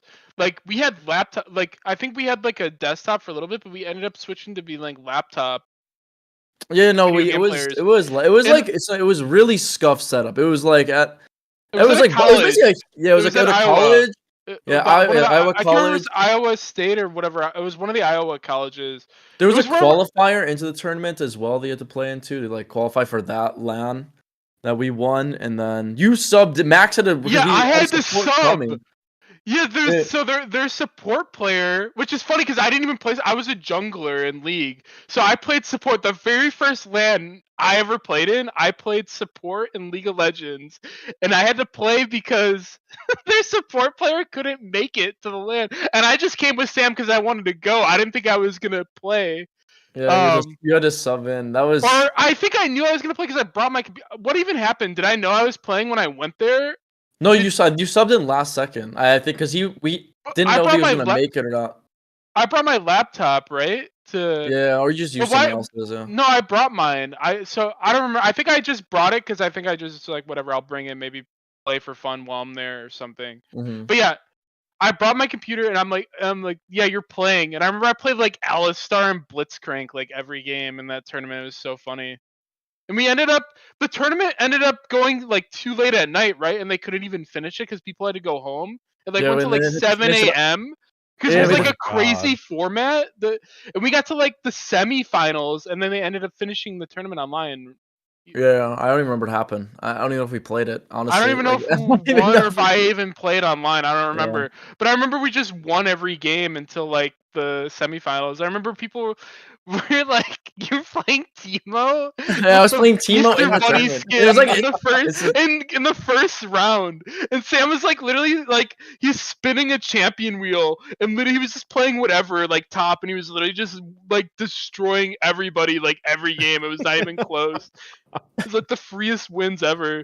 Dude, this is like a story like when a fucking NBA player is like in high school and they're just dunking on everybody. And the 15-year-old kids are like, what is going on? Dude, they were getting so like those guys are all in college. I was literally 12, maybe 11, and they kept coming up to me and they were visibly mad. Like they were actually like they like spent like years playing and like just like fuck you. Like they didn't want to say to a 12-year-old. That's what they like in their eyes are like fuck this kid, bro. Like this guy just making me look stupid. It was pretty funny though. I don't know. I got a lot of confidence from that. Honestly, I kind of had the same experience when we played Magic too. Like the Magic times, like making. I mean, I don't really want to go down this rabbit hole, but kind of the same experience playing Magic as well. No, let's go down this rabbit hole. It's a good one. I wanted to bring it up too. Like, okay, so. Okay, so go. I think we started playing like around like the Scars of Mirrodin, I think, was the set we got into Magic a lot. Did you play Magic at all, PBM? Before. Not much. Like I played it a little bit casually for fun, but nothing like this. Yes. We mainly play casually too, but we just competed at FNF. Our store was like one of the best stores like in the history of LGSs, though. I feel like because it was insane, like 60 people minimum FNMs like every Friday, 60 people tournaments. It was crazy. Like it's unheard of now. I feel like with like arena existing, like people like to put in perspective, people just drive all across from Illinois, like Chicago area. Like people come in like hour 2-hour drives to go to this shop. That's and awesome. There was like this one tournament that I remember playing. So there's this like pro tour. I don't know his name. I remember there's like the pro tour qualifier, and I still remember this match. This guy was like, I think famous. I was honestly, I don't remember his name, but every time he came to the shop, everyone would talk to him. Like he was like the guy. He came there and he was like that guy. And then I played versus him, and in one of these like pro tours, like you play in these like opener tournaments, like qualifiers, and you qualify for the pro tour, and then you go play the big tournament. That's where all the money is. And there was like this pro tour that was held at our card shop, and everyone came in. It was probably like 1,000 people, I think. It was like a PTQ, I think they were called, like Pro Tour Qualifier or something. I think it was like 128 person tournament or so. It was like ridiculous. I remember like our card shop was like, it was like packed with people. Like it was like as packed as like a place could get with like people, and like everybody, every single table, every single seat was like a Magic game. It was crazy. I played in it. I was garbage. Like I was like into mode like every game, like running it down. Like I was ramping, okay? Like later on I got better. You're better than me now at Magic for sure, actually. But I swear. Well, I don't know if I'm better than you at the playing part, but I'm good at like deck building is like my strength. So like I would always try to deck build like these like crazy like random decks, and like I feel like I didn't have enough knowledge at that point of me playing because I just started playing. Like I wanted to go in and build my own deck. Like that's what I was gonna do. I was gonna build my own deck and I was gonna win my way, basically. Yeah, so like to backtrack on that story, so this guy, this pro tour guy, to like go fit. Because this guy came and he was like, I'm pretty sure he did really well. He like qualified like top 8 or something. Like the one where everyone has to qualify. So like he was just that guy. He was just an actual pro. And I versed him first round. And I remember playing, and everyone in the card shop is literally funneling at our table. Like we have a mini audience, like 100 people watching this game. And I'm like, bro, this is the most stressed I've ever been. And I'm like, everyone just, I'm like sitting here and like, he's like, look, I'm like, bro, this guy is intimidating as hell. Everyone's watching this game. And then I end up winning and he gets so pissed. And I swear, I don't even know if he finishes I just remember beating him and I was like, that was it. The confidence level after winning that set, I'm like, I can do anything. Like, I can do it. Like, after that, I'm like, we got this. But I remember him getting so mad. And I remember that was a lot of my childhood, actually, just like beating players that were older than me and making them upset. And then kind of getting some confidence from that as I went on. But no, even with WoW and Magic, I've always, I guess it's just how I've been. I just love like picking up a game quick and then just going all at it, you know. And we've been going for a while. This is a yap session. I like it. That's what we do. Okay, wait. The deck you played though, it was the token deck, right? The black-white token deck, the Lingering Souls. Yeah, Lingering Souls, Champion with Soren. Yeah, so that deck was like broken. I remember. So that was like because we started playing like around the Scars block or something, and I think that was like the Dark Ascension Innistrad for everybody, all the Magic fans. They know that's like that's like peak Magic. But it was that set. Dope. Oh my god, it was that tournament sick. You won the to put it like in simple terms after that first round too. Yeah, that deck to put in simple is just like you have one character and then you summon a bunch of baby characters and it pumps up that guy. So you just have one guy and if you draw correctly, you just make one guy basically unkillable and then he just wins you the game after you spawn a bunch of little tokens. And then you have like Honor the Peer and you make your tokens bigger guys as well. And it's just OP. But Magic was you won that tournament and you like won. He won, so he couldn't.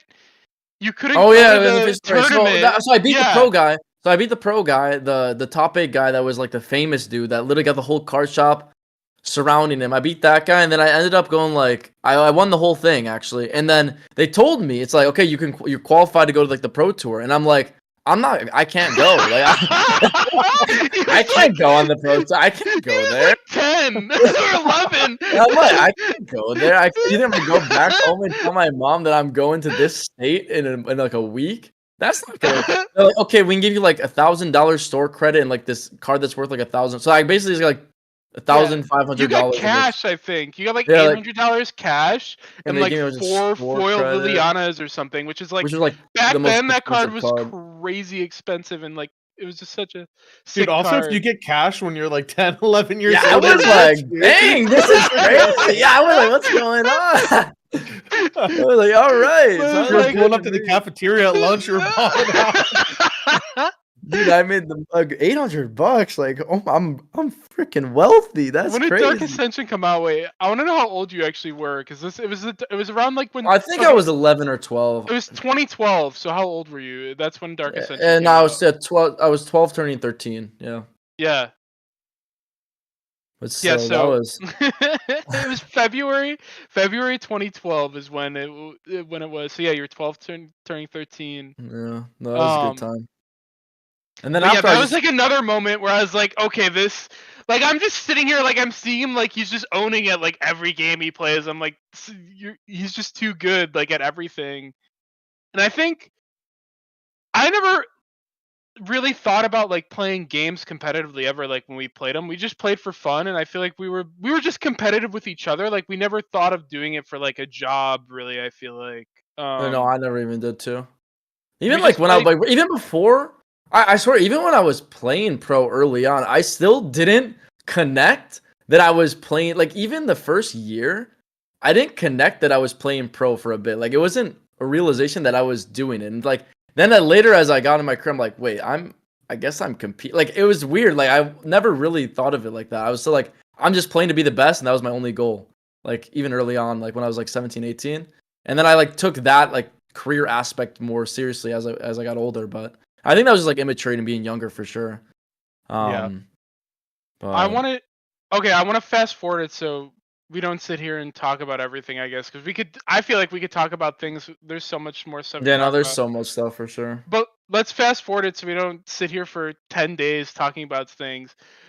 So I wanted to talk about this a little bit.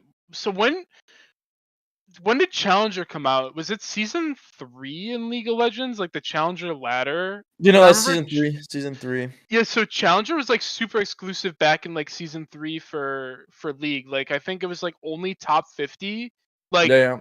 for the Top entire 15. leaderboard. And there wasn't even a Korean scene really that much. I think I think it like it was just wasn't starting big. up. It It was was just just starting up, starting, yeah. I think and it there, was yeah, I yeah. don't know There exactly, wasn't but like yeah. many other regions. So like NA EU Challenger was looked at as like the gods of like League basically, like back in season 3, and that was the first. You were rank 1, right? At a You know, that's point when in I first. season Okay, 3. so in Yeah, season 3 or when it came out early season, I played Nidalee. he Cause was a I one was. You, trick. you maybe know Hotshot. You maybe heard Hotshot GG before. Maybe you know that name. Yeah, He yeah, was yeah. like the creator of like CLG, like the founder of that. Mhm. But he made Nidalee, and I always watched his streams back when I like in 2012, I think. And then I'm like, I can do that, and I can do it better. That's what I thought. Every time I watched him, I can do it, I can do it better.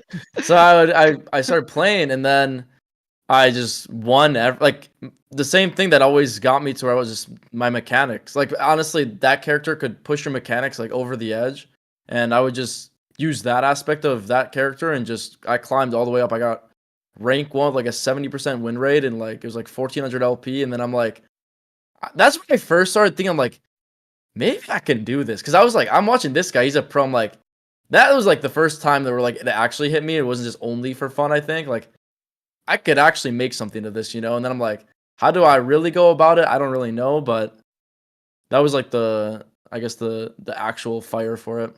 Well, because LCS had was 17 the age requirement? It had like an age limit, right?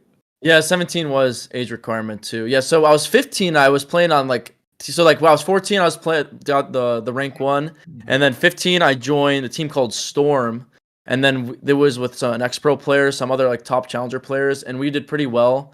And I don't know if I was the star of the team, but I played insane every scrim. I remember like people were talking about me through the community, especially at the time. Like this guy could be potential LCS prospect, and then my name was like floating around for those 2 years. And then I remember I was 16. There was a CLG Black thing going on about the first story that I was talking about when we first. So the CLG Black, we had the toxic situation with our 80 carry, and then I rage queued again. Honestly it kind of started out of anger. Like I literally was mad that we were last place, and because we had the sub problem and we couldn't even play with our full roster. And I'm like, because I was at that point, I'm like, I want to go pro. I really want to do this. I'm like, in my head, I'm like, I guess it's kind of doomed because that was my shot to like showcase my talent. So then I played solo queue, climbed all the way up, got top 10, just did it was with Nidalee again, did what I always did, just picked Nidalee, climbed all the way up and showcased myself again. And then the same champion that gave me the fire to start with, the same champion that got me my like the origin of it, I then got recognized. So I Will Dominate was on TL. They were the #1 team in the LCS at the time. And then Piglet, he was former SKT world champ at the time. So my alias on League Clan was SKT Smeb, and it was just a Korean player that I was a fan of. And I thought this guy was really good. And then He was a top laner he was like the best top laner in Korea at the time, right? He was basically like he was voted the best player in the world over Faker for 2 years, basically. It's like a power ranking too. So this guy was like the guy to like look up to, and Piglet was like, we should get this Korean player to try out for scrims because they needed a new top laner. And Dominant's like, we should get Loro. But they didn't know it was the same guy they were talking about. So I get there, they asked me like, wait, you're that guy? I'm like, yeah, that's my name. It's like, oh. And so then we do this tryout with 10 different players, and there's this counter match. I don't know, like a crazy counter matchup in Smite comparison, but for solo lane, imagine like an 80s versus Guan Yu is like the classic. Like an 80-20 matchup. So 80-20 matchup is our first game. I'm playing. It's Fiora versus Renekton. Like this was like the moment, I guess. Like, are you on?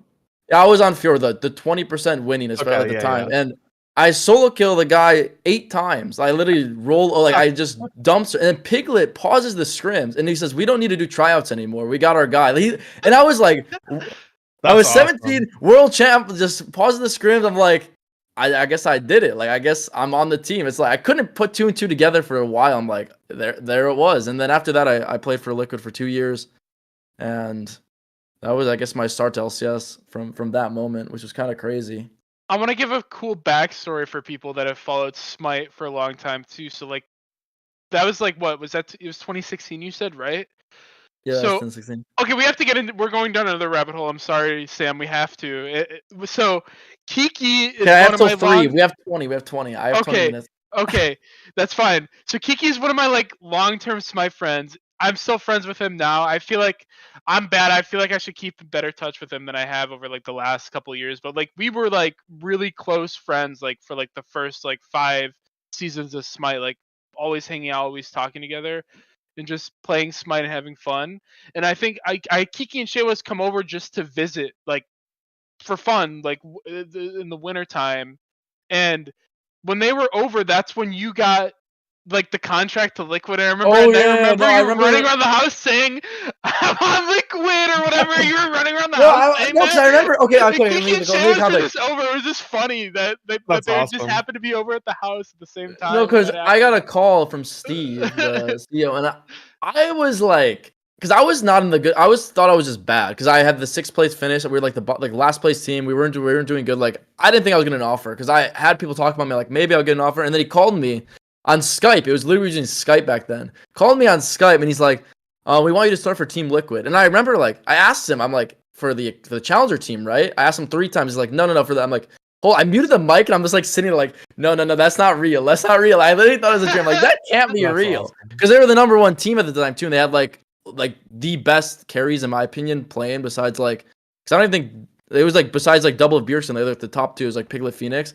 And I was like freaking out, and then I'm like, okay, I guess I'm on. And then I remember running downstairs like yelling to like Kiki and Shayma like, what is even going on?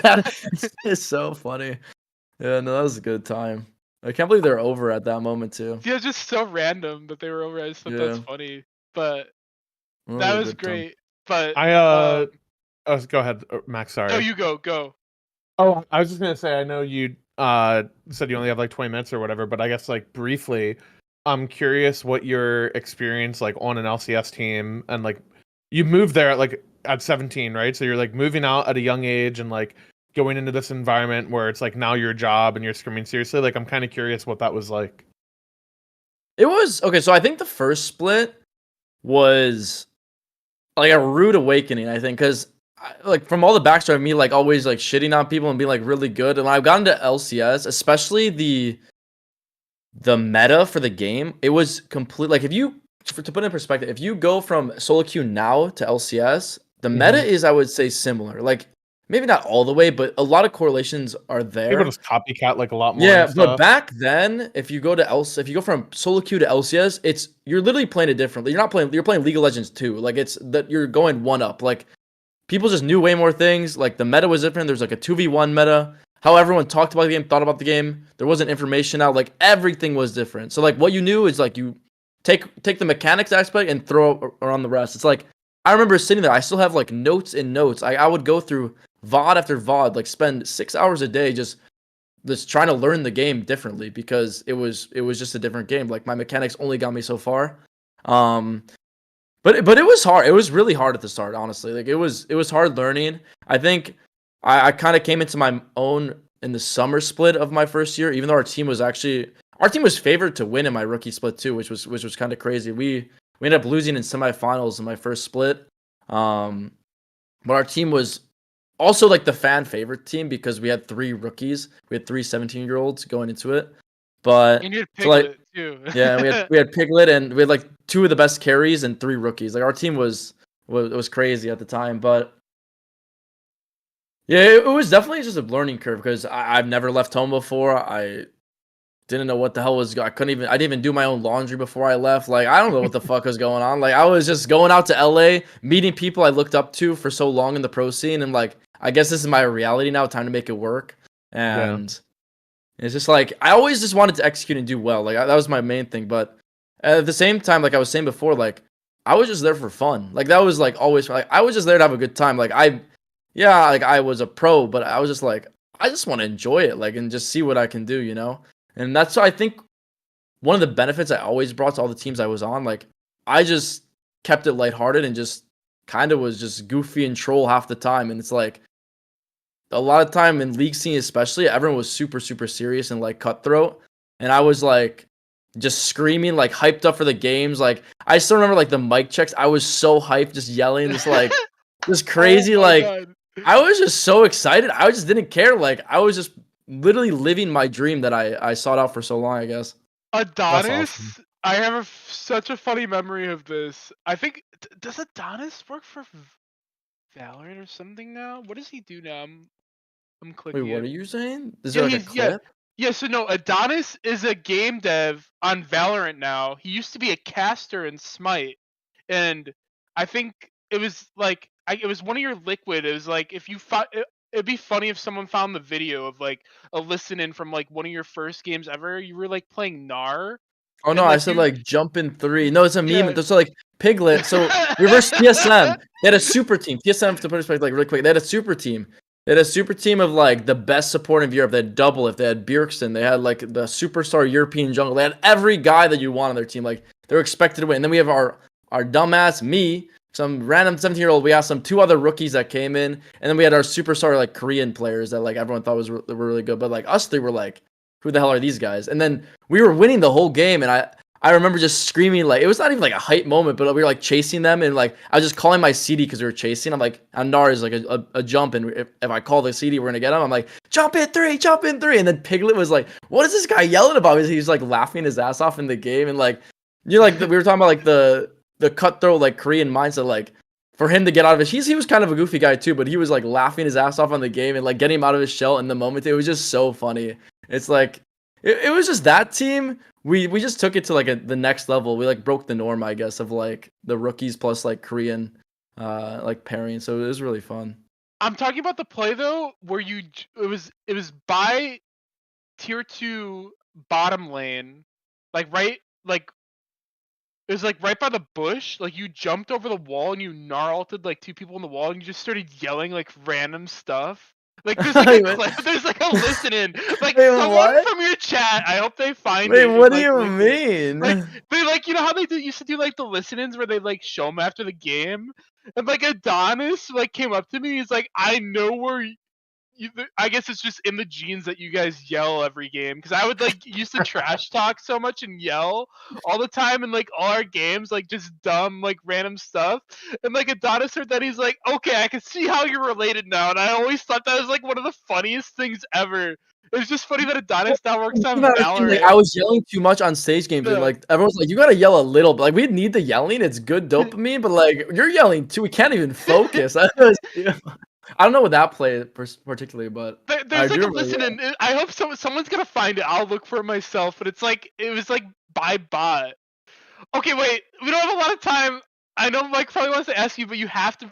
You have to tell this story. It's too good to not tell. Wait, which story? Me or You have to. like? You about the Johns. What you and Dardock used to do for like. Oh, this is What a do good story. you have to tell? Yeah. Did you ever tell Oh your chat God, this or no? no problem. Maybe one time. I thought. Oh God, this is the epitome of Grindset right here. No, so we would wake up. So we'd wake up at 7 a.m. 7 a.m. before anybody. We would walk downstairs.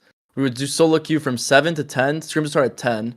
And then we would scrim 10 to 1. And there would be an in-between break. And then 1 p.m. we would walk to this place called Honey Me.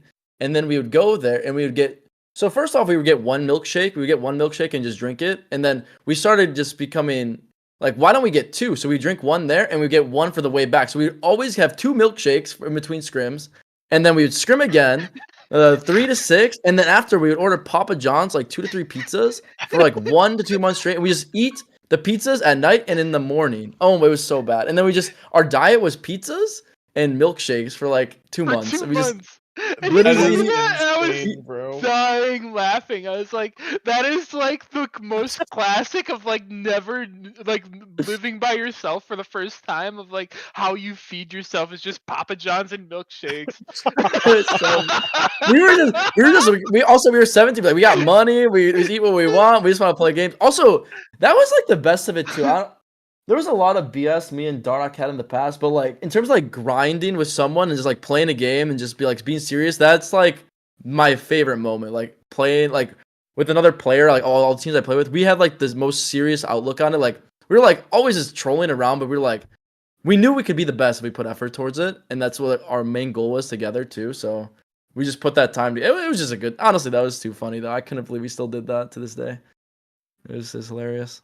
Like I've witnessed it in real time. Like he's like the biggest grinder I've ever met ever. Like you would like play like 20 hours of like rank straight, and then like all my friends would be like, "What is he eating?" And I'd be like, "Air," and that was like the joke.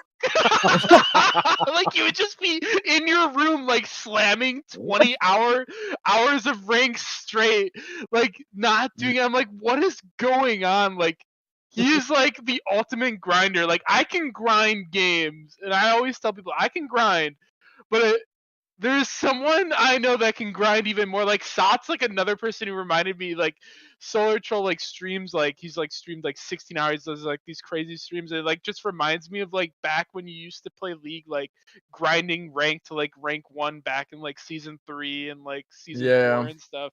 It's crazy how much you grinded. But It's just so, I don't know. I feel like that aspect is just like something triggers. Like if I get that obsessive feel, it's just I'm just all in with any game. If I get that feeling, I had it when I was in Europe. I was doing like 16-hour streams too because I was trying to go rank 1 in Europe. That reminded me when I was like 17 and I'm like, wait, I'm doing this again.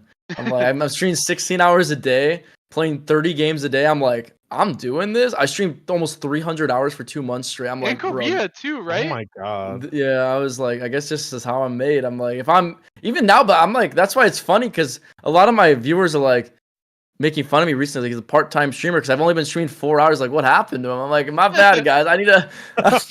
It comes up. I'm like 4 hours. What happened? But like, I guess it's just how it is right now. But yeah, I know it's funny.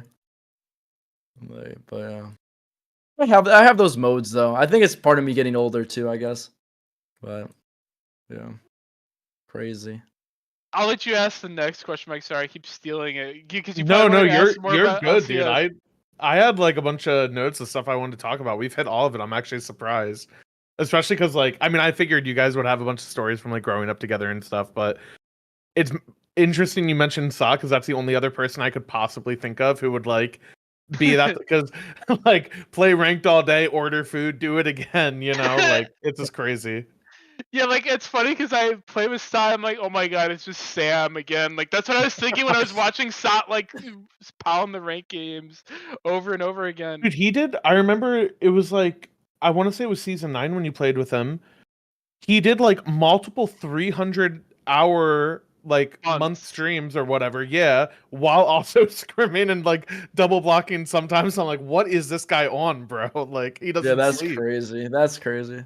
Yeah, he's That not. guy is crazy, dude. That's like real grinder status. Like when I compare myself to like Sot and you, like I'm not at that level. Like I'm probably like one notch below that when it comes to grinding. It's like another level.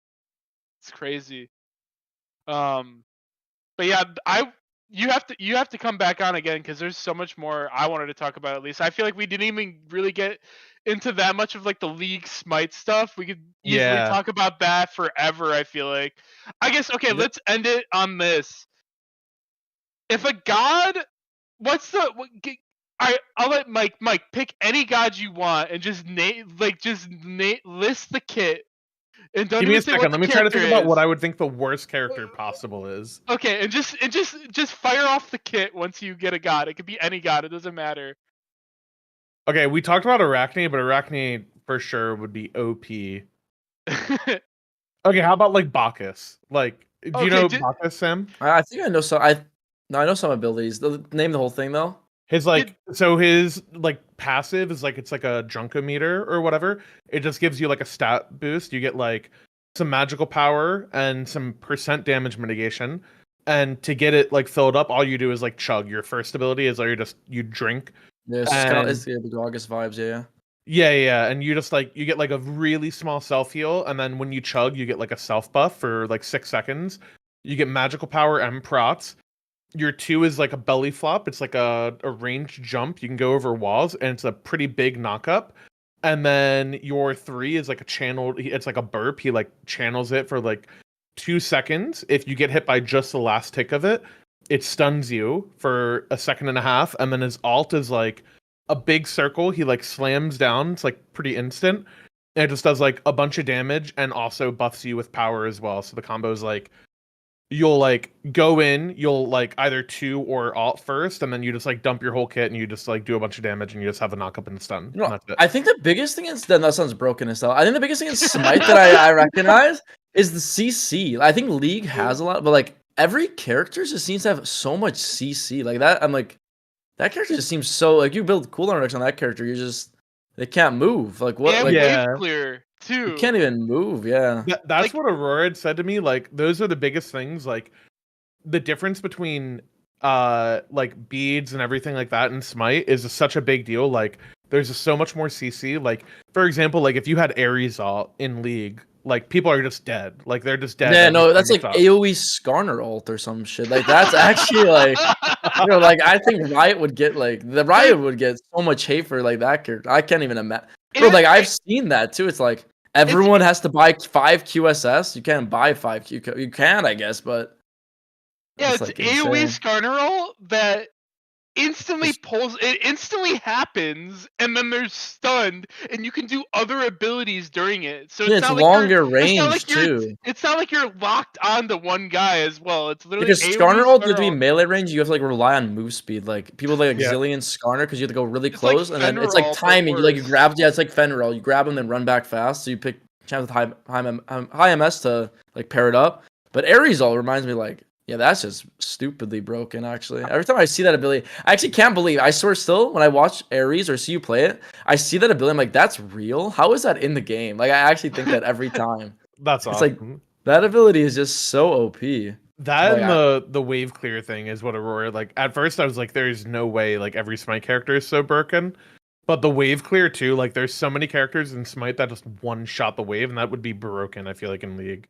Yeah, I feel like that's why, honestly, with League, the problem with League right now, that people are like, Riot's kind of doing, they're adding like some crazy characters. Like the last like 3, didn't really. What was it's kinda the like more mage they base. added the start of this year? It's like the Yeah, it like has, Way, 30 like combos that or character's something? insane. Like Smolder, Cassante, those 3 are like, Cassante everyone's is like, broken. bro, what is going on with League? I think Riot just doesn't care. They're trying to like make League 2 or something. They're like, just keep adding more and more broken shit without really caring about balancing, I feel like. And they just want to see what players can do. That's what I feel like their plan is. Because, like, people do complain about balancing in League, but it's gotten to the point that I think that's through the window. So, According to Smite, the league is perfectly balanced with great rank games. Grass is always greener, dude. it really is. It I always really laugh is. because people love to say that, and I always say, "Yep, that you're right. That's so good over there, baby. That's perfect." It's literally the same thing. If not, just at a lot. It's literally just the same. I swear. Okay. I have one more question, and then we can end. In your scrims, in your like LCS experience, were there scrim griefers? Were there like notorious guys who would grief scrim? God. Yeah, there were for sure. Well, yeah, no, there were griefers, and I would remember, especially in LCS less, like when I was playing LCS, but when I went to Academy for a little bit, the secondary league, and I played a little bit there, I would refuse to play versus like half the teams because they were like unserious. I would be like, I'm not scrimming. Like I'd rather just sit here and talk for 3 hours than play those guys. That's what I said. I'm like, and then we just didn't play them, like because it's not even good practice. We play these teams. These players are just it's like, remember what I was saying before, like you try to like reason what they're doing and like you try to like see like, but it comes to a point where they're not even thinking at a critical level. They're just running around the map like without any thought process and doing things that are not even at that level. You know, it's like, no, for sure though. There's definitely a handful. That's good. But yeah, thanks again for coming on. It was a lot of fun. I'm glad. Dude, I'm surprised how much we got through. Like, yeah, I know Aurora, you were freaking out because you're like, we gotta go back, but we got through so much. Like, especially like I think it's so interesting what you talked about at the start with like the culture differences and like your experience in ranked and everything. It is so funny because I feel like Smite players like definitely put other games up on a pedestal and they're like, oh, we don't have those problems over there. It's like, yeah, right, dude. No, it's just there's some like I'm so grateful that I got to play and like travel all these regions because I He's got more like humbled and more experience. Like when I actually recently played solo queue, because I did when I was playing pro, but it really is. There's just problems in every region. Problem with a bunch of players everywhere is like you said, the grass is always greener on the other side. Like just straight up, this like Yeah. There's some positive, there's some negatives. It's just like which one do you want? You know, it's like it is what it is. It's just how it be. Just gotta adapt. Like that's just adapt and move on. That's how you do it. Straight up. You got anything else, Max? No, where can they find your stream, Sam? And like, what are your socials that you're pushing right now? You can catch my Twitch at twitch.tv/Lorlo. And yeah, that's it. You just go there and you hear me play loud music and yell and rage. Check out and... check out his YouTube shorts. Those are been Oh going yeah, my crazy YouTube as channel well. too. If you want to watch my YouTube shorts or just my YouTube channel. YouTube Lorlo as well. Yeah, Lorlo as well. Perfect. Yeah, thank you again for coming on. Aurora and I will be back next week. You guys can watch live either of our Twitches or traveler'sproc, youtube.com/@traveler'sproc. And then what was the Spotify again, Aurora? Smite podcast on Spotify. And then we're gonna be live in studio for next week's episode as well. So we'll be live. I will be back in Georgia. I'm finishing moving out. I gotta go back there in a couple days. So we'll see you guys will see another live episode. So we'll be back live next week. Both channels see you guys. And the YouTube. Yeah, Awesome. see you guys next week. Thanks for coming on. Thank you guys for having me. Yeah, appreciate it. Thank you for your time. Why don't we just talk for 2 hours? That felt like 2 minutes. We just talked 2 hours.